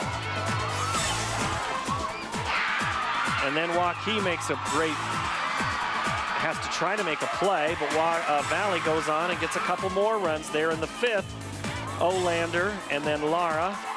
And now here Waukee scores. Delaney Taylor with the double, driven in by Yankovic. And that's how we've played through 5 innings as we start the 6th. Lots going on. I like a good game in this final one. Kind of keeps us all going. It can get to be a long week. A lot of softball, but man, I wouldn't go anywhere yet. All 3 today have been very exciting. A lot of action in all 3 games. I thought for a minute that first one going 7-0 was going to be get out of hand, and then Louisa Muscatine scored 4. But Davenport Assumption holds on for the win. And then Carlisle, a 1-0 squeaker over North Scott. And here, it's Valley leading Waukee 6-5.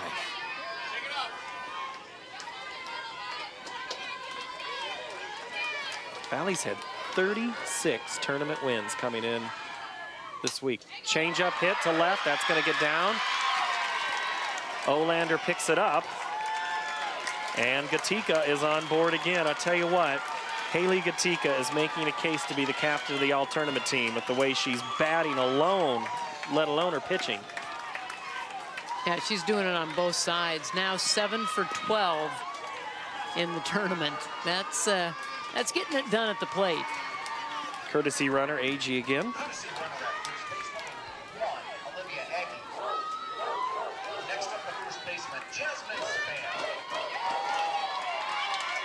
So Span digs in here in the 6th. Waukee still going with Bates, who winds and fires. Hit in the air, down the line, but it's going to be foul. Bartholomew, who's been busy in right, made some great plays, ended a Valley run back in the 1st. This game, I think, would have been a whole lot different if she doesn't make that catch to end that inning. I would agree. And then she's made some nice throws as well. Balls hit to the fence. She's retrieved them and made really good throws back into the infield. Bunt gets down, but foul. The fences are 200 to straightaway center, left and right here, all the way around. Smaller than some fields. A lot of high school fields, maybe 180. This field, you could probably put back another 10 feet. We'd have a whole different game, 20 feet. Yeah. It's usually most high schools are 180 down the lines, 200, maybe 220 on some fields to center. But usually 180 and 200 are the dimensions that you see at most high school fields. The 1-2. Put in play up the middle, fielded. They try to turn 2. It was Bates to Wheeler onto Yakovich, but not enough. However, the lead runner is taken out. Span will stay at first. 13 hits now for Valley. We're going to have a lineup change here. We'll have a pinch hitter. And batting now for Valley. No, that's right, Olander. Yeah, that is Olander. He had to, yeah. Oh, they had to do a pinch runner, and I don't know if he hadn't re-entered. That's what it was. First pitch, that changeup, that time missed. Olander a strikeout, got on base with an error and a single back in the 5th. Bates spins, winds and fires. Outside. Fans getting a little restless here. This is one of those rivalries that has quickly developed. The Valley and Waukee fans. That's in there for a strike. You go to a football or a basketball or a volleyball or now softball. We gotta beat Waukee. We gotta beat Valley. Yeah, it's become a pretty good rivalry. They're very close in proximity and both very talented programs in many sports. It's going to be interesting to see, though, how does that rivalry change when Waukee splits into that second school?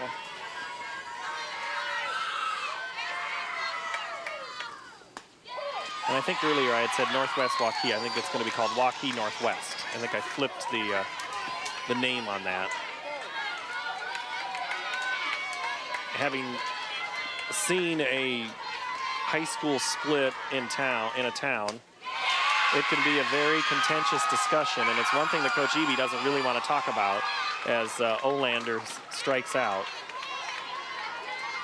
Already got girls asking her what she's going to do, and she's not, she hadn't decided. That's not, and that's just something all those coaches are going to have to face and now enjoy a whole host of distractions. But it's about opportunities, and that's why those schools make that. When you have such large attendance, whole new set of people, new band, new chorus, Right. new softball, new football, new volleyball. Well, and you want to make sure that the classroom sizes aren't too large. Yep. Popped up left side, drifting foul, and making the grab is Platty. And Valley's retired in the 6th, 6-5 as we go to the bottom of the 6th. After this, we'll return.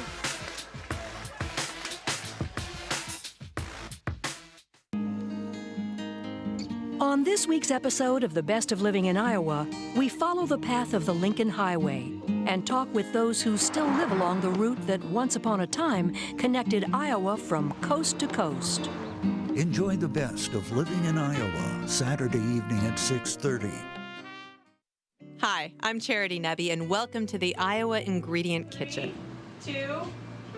Creating a culinary show about Iowa, the food we produce here, and the fantastic flavors chefs whip up with that food can be a complex but fun process. They've taught me to never do anything until they tell me to do it. Okay. So. Take a peek behind the scenes with us during a special edition of Iowa Ingredient. Join Charity Nebby Saturday morning at 11:30. 5, always great shows. Inside the Waukee bench. 6-13-0 for Valley, 5-7-3 for Waukee. As the Warriors make their way out, they check in with crispy bacon. That's their good luck charm. If you get you got to touch them before you go get a hit. And if you make a good defensive play, you get to keep them until somebody else. I didn't say anything about a hat, though. They're not quite Louisa Muscatine with hats, but darn close. No, they've got their fair share. Molly Platty digs in. Ahead in the count, 1-0 from Gatika. Popped up towards center, playable, and is.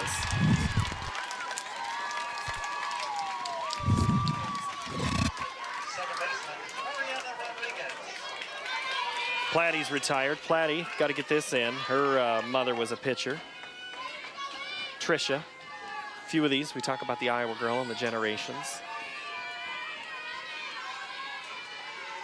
It is kind of a long tradition that a lot of these young ladies that are playing today on this field, their mother probably played somewhere in their high school career. Gatika, Span rips it up, tosses it to second. What a play! Now that's knowing your teammate's gonna bail you out. Maggie House covers the bag. Jasmine Span does the dirty work. Look at this. Smothers that, and House is right there, just coming in behind. She's moving that way already, but she just keeps the momentum going right over to first base and a little backhanded flip. That was a fantastic play. That'll leave Natalie Wellett up for Waukee.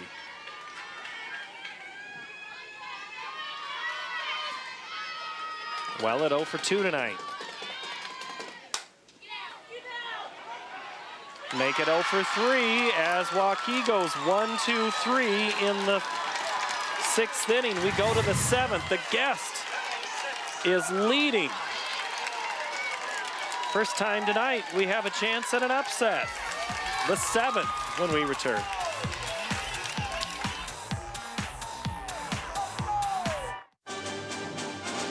Visit Iowa Public Television at the State Fair to stroll through 50 years of memories with dozens of fun photo ops. Stop by to say hello to Kids Clubhouse Adventures hosts Dan Wardell and Abby Brown for hugs and high fives. Plus, stay cool at the fair and show off your IPTV fandom with our free fan giveaways. Find us in the Varied Industries building. We'll see you at the fair.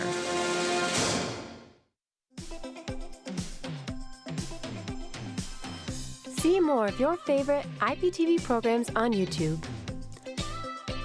Follow Iowa Ingredients on Pinterest. Connect with all our social networks by visiting iptv.org/social.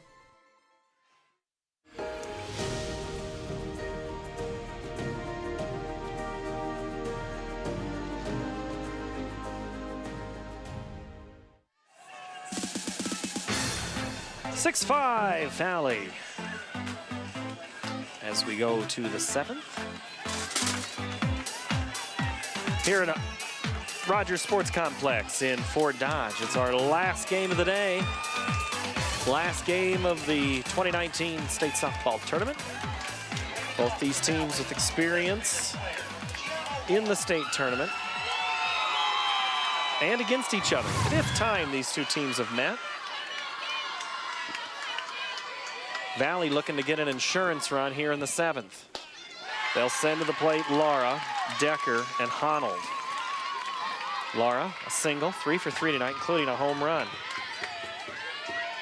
I'm just getting this now, Laura. That ball has just landed.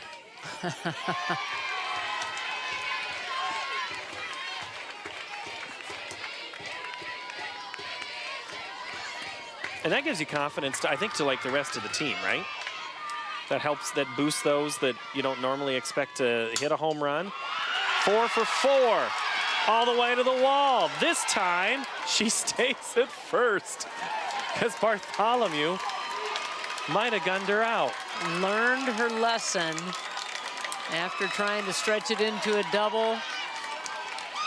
In her second at bat, about the same spot that she hit that one, but as she rounds first, she thought better of trying to make it a double. I'm not saying that Randy Rebarger at first pulled her back, but he might have. He might have thrown a little lasso out there and said, come back. Both Rebarger and Bakey, the Valley coaches, also coach football, and the two played softball together. Rebarger was actually the catcher for Bakey when they played fast pitch, so these two know each other well. And their Valley Tigers are up 1 with their leadoff runner on here in the 7th. Megan Decker up now for Valley.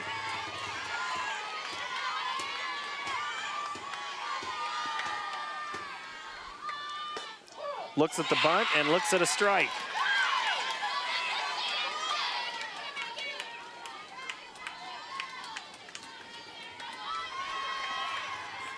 Decker does such a great job in that number 9 slot, flipping that lineup over. Oh. The perfect bunt right in front that just stops and spins. If that goes 4 to 6 more inches, that's a base hit. And it did. It just got down in the dirt and was spinning. Well, it did a great job of hopping out from behind the plate. Deadens that ball. Look at that. It's right on the chalk line. And they're going to walk Honnold again.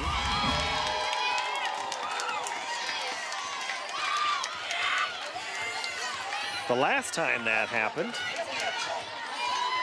Haley Etzel made him pay.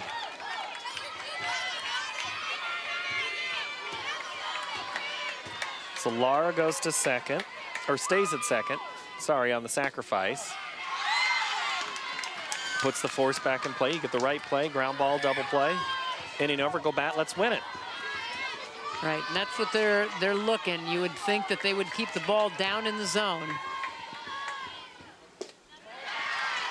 Right on cue, down in the zone for a ball. Looking for that ground ball anywhere. Just want to get one out in this situation. You want the ground ball and see if you can get the force over at third or get the out over at first. And Willett going out to just talk over a little strategy about where those pitches need to be and what they need to do here with one out and runners at first and second.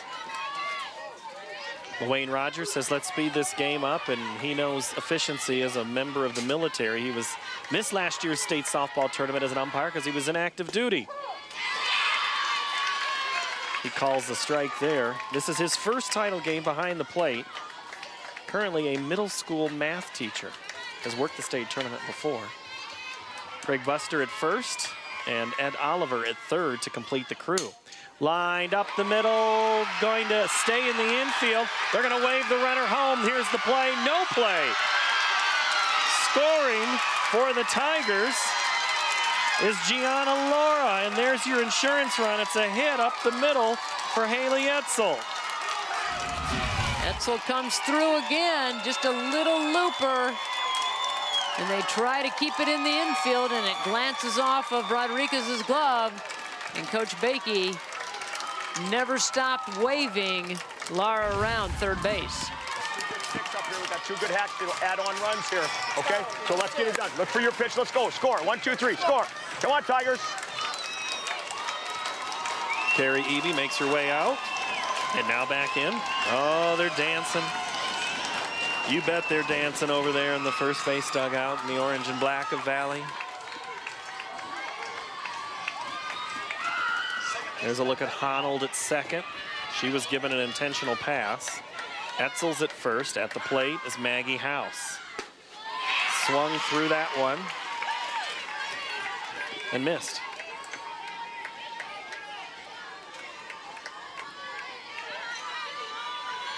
(7-5). Valley adds 1. And now 0-2.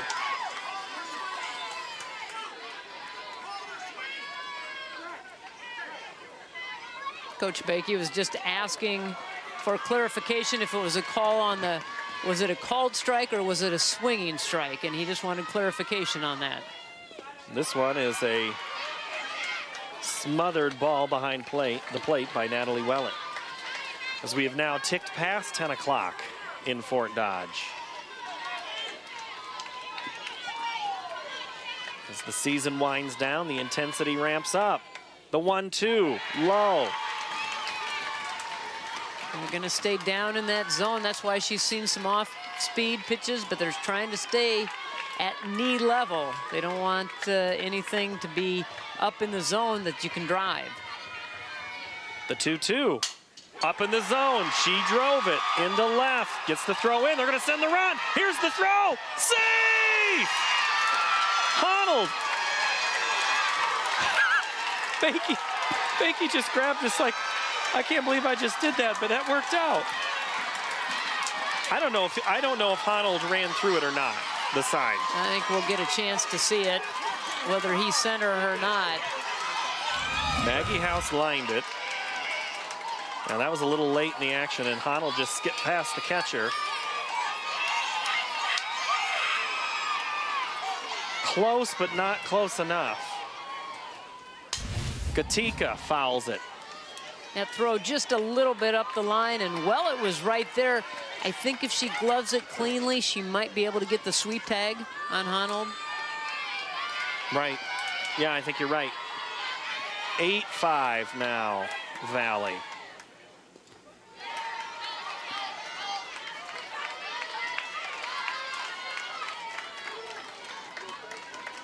Gatika 3 for 4.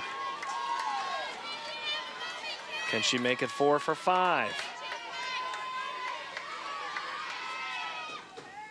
Popped up. Playable in center. Won't be able to advance any runners. Delaney Taylor the catch. Jasmine Spann a chance to bat here in the 7th.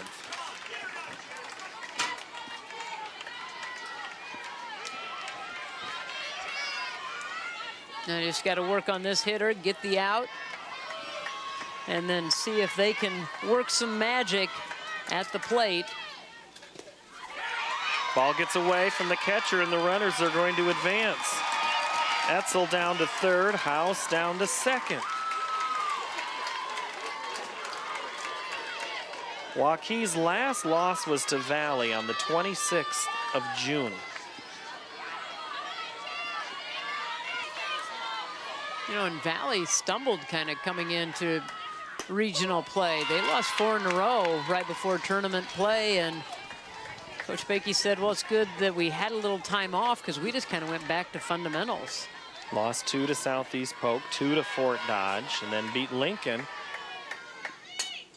Ground ball, and they were trailing, or not trailing, they couldn't score until I think the 5th inning of that Lincoln game. Coach was like, maybe the season is over. Yeah. Then they got a couple of runs through, and then beat Hoover, last year's champ in 4A, and another good team. Yeah, there were some whispers around town about, oh goodness, Valley might be done. Span strikes out. We're going to find out here. 3 outs to go. What's Waukee have? They got to get 1 run at a time.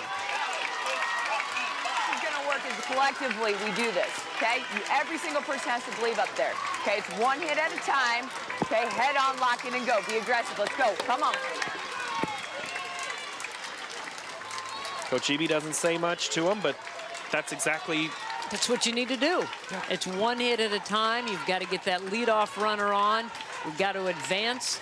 Now we have a little bit more work to do than just trying to make up the 1 run. We've got to make up 3 runs. So have to be smart at the plate, have to be smart on the base paths when you get on. Well, if you don't count 2 a crooked number, there's been no crooked numbers in this game. But if you do, then yeah, there's been a couple of runs here. 2 there, 1 here, 1 there. 8-16-0 for Valley, 5-7-3 for Waukee. We go to the bottom of the 7th. Carrie Eby played here, extremely competitive, still throws live batting practice to her team, loves it. And she said she loves throwing to them because she still wants to get them out, and she lets them know it. And if they get a hit off of her, they let her know it. Oh, I'm sure. I'm sure there's a lot of banter going back and forth because she prepares her teams so well for every game, not just a title game, but for every game, every time they step onto the field. Felt, Taylor, and Wheeler. That's 9-1-2 here in the 7th. First pitch, Honnold, gloves, throws, out.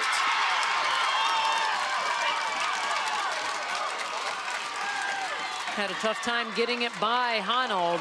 That was a good shot, a good swing, good solid contact. Looked like it might sneak into center field, but Honnold with a good range, able to field it and get the out. First pitch to Delaney Taylor is inside.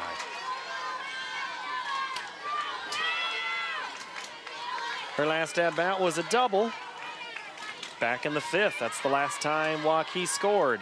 It was 4-4 at that time. Then they made it 5-4, and she smacks it foul.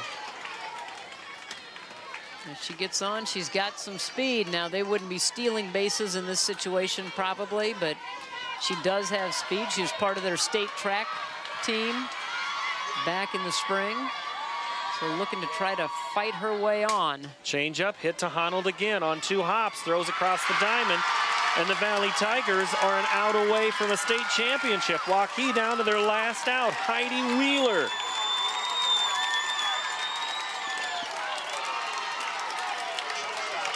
Katika has thrown 7 straight outs since Yankovic's double back in the 5th. Jalen stands in the on-deck circle. Can Wheeler extend the game? The pitch, foul.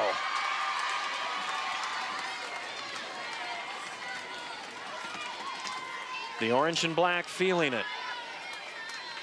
Purple and black, hoping for a miracle here. Wheeler got a good cut at that last pitch.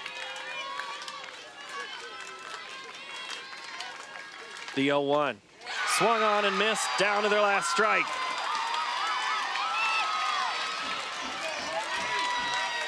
Now, as a hitter, you just don't want to get over anxious.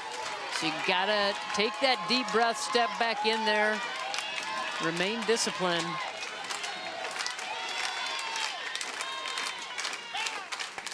Ball outside. Katika smiling. She's not feeling pressure right now. If she is, she's not showing it. Got a little cushion though, but you don't want to get too overconfident because I have seen this Waukee team come back with 2 outs in a hurry.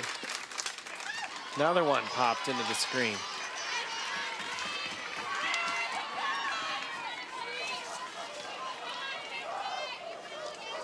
Taylor's the one that kind of keeps them laughing and loose.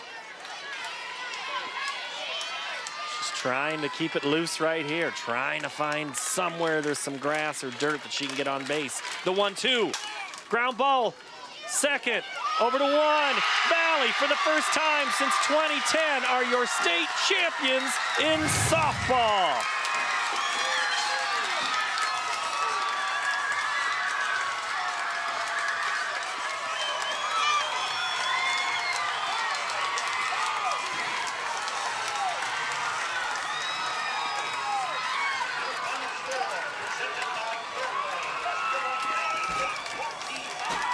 The Valley Tigers get 8 in a row, send Waukee down.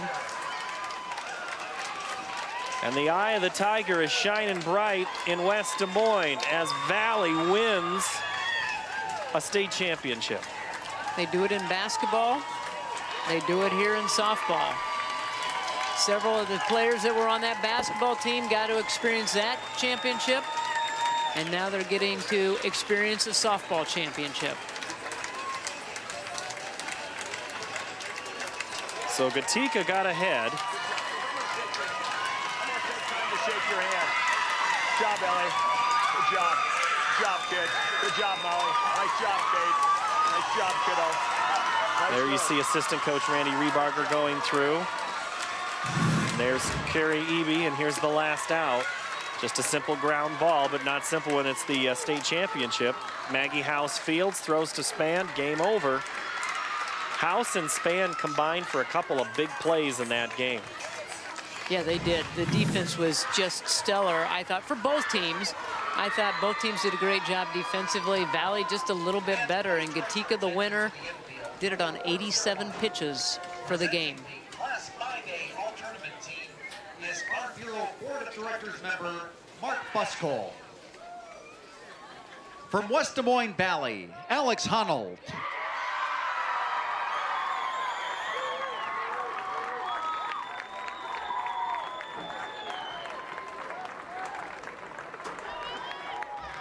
From Waukee, Jalen Yakovitz.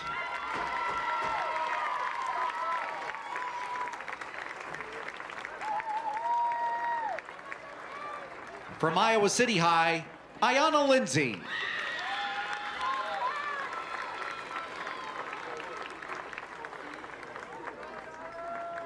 From Johnston, Sophie Maris.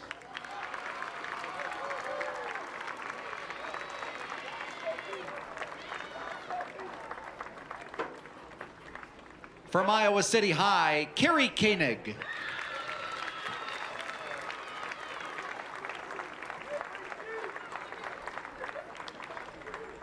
From West Des Moines Valley, Jessica Olander.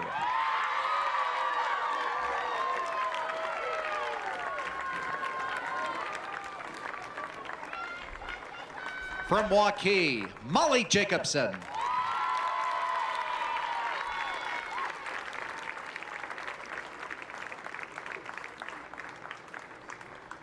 From West Des Moines Valley, Maggie House.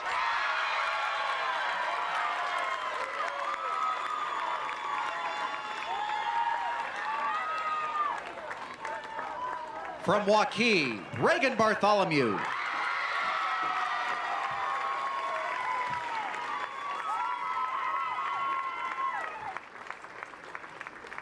From Waukee, Delaney Taylor.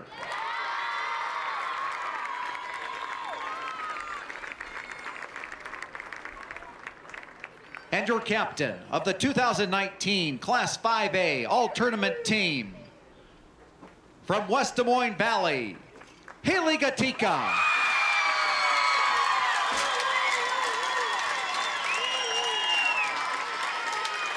Gatika, in her 1 year as a Valley Tiger, made it count. She really did. And it wasn't just with pitching for her tonight. No, all tournament long, she did it at the plate as well. And as we said right before they started to announce the all-tournament team, she did it on 87 pitches tonight. Talk about being efficient and hitting your spots and doing what, you know, the coaches are calling the pitches over there, but she's executing and did it very well, and then helped herself when she got up to bat. Turned her into a pitcher, not just a thrower. Yeah. That's a big thing, and that's something that she's going to have to continue to learn as she goes on to Creighton next year, how to refine those pitches and how to pitch. In addition to receiving medallions, every participating player will receive a commemorative softball provided by Iowa Farm Bureau, title sponsor of the Girls Athletic Union. Presenting awards are members of the IGHSAU Board of Directors, Roger Francis and Ron Bodness. Congratulations to the runners-up in Class 5A, head coach Carrie Eby and the Waukee Warriors on an outstanding 2019 softball season.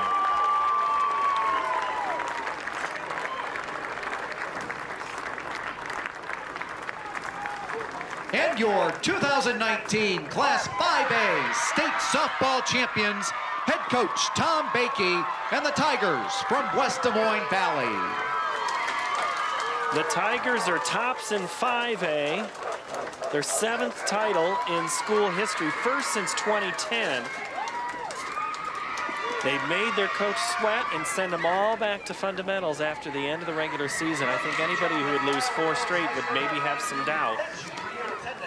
They went to fundamentals, and look where they get. And that's exactly sometimes what you have to do is go back to the beginning and start all over, and that's what they did on the time off before tournaments started, and they seem to get things back in place. And they're a team that's got a lot of seniors on this team, so they have the experience. They've had players that played throughout their 4 years at Valley.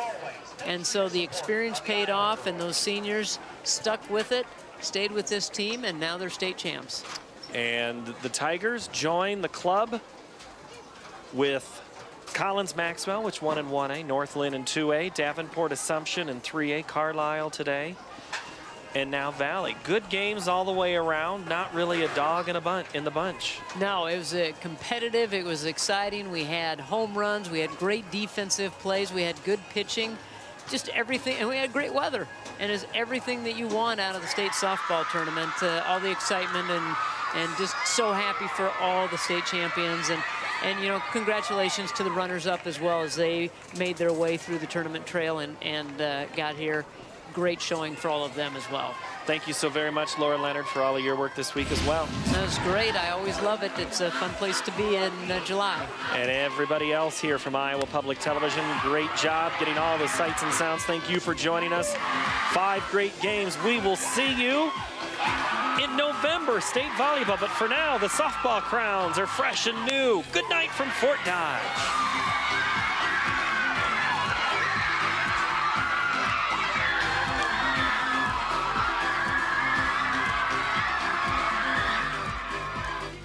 Funding for the Iowa Girls High School Softball Championships is provided by The path to greatness starts early. The Iowa Farm Bureau believes in Iowa's youth and their pursuit of greatness. That's why we're proud to be the title sponsor of the Iowa Girls High School Athletic Union. Each student's effort is important, and when one rises, we all rise to a better Iowa. Fairway, along with Nabisco, Frito-Lay, and Sara Lee, is a proud sponsor of the Iowa Girls Sports Championships. We congratulate all the schools and student athletes participating in this year's Girls High School State Softball Championships. Fairway, proud to care for the places we work and live. By Musco Lighting, the sports lighting specialists, providing lighting systems for you, your project, and your community.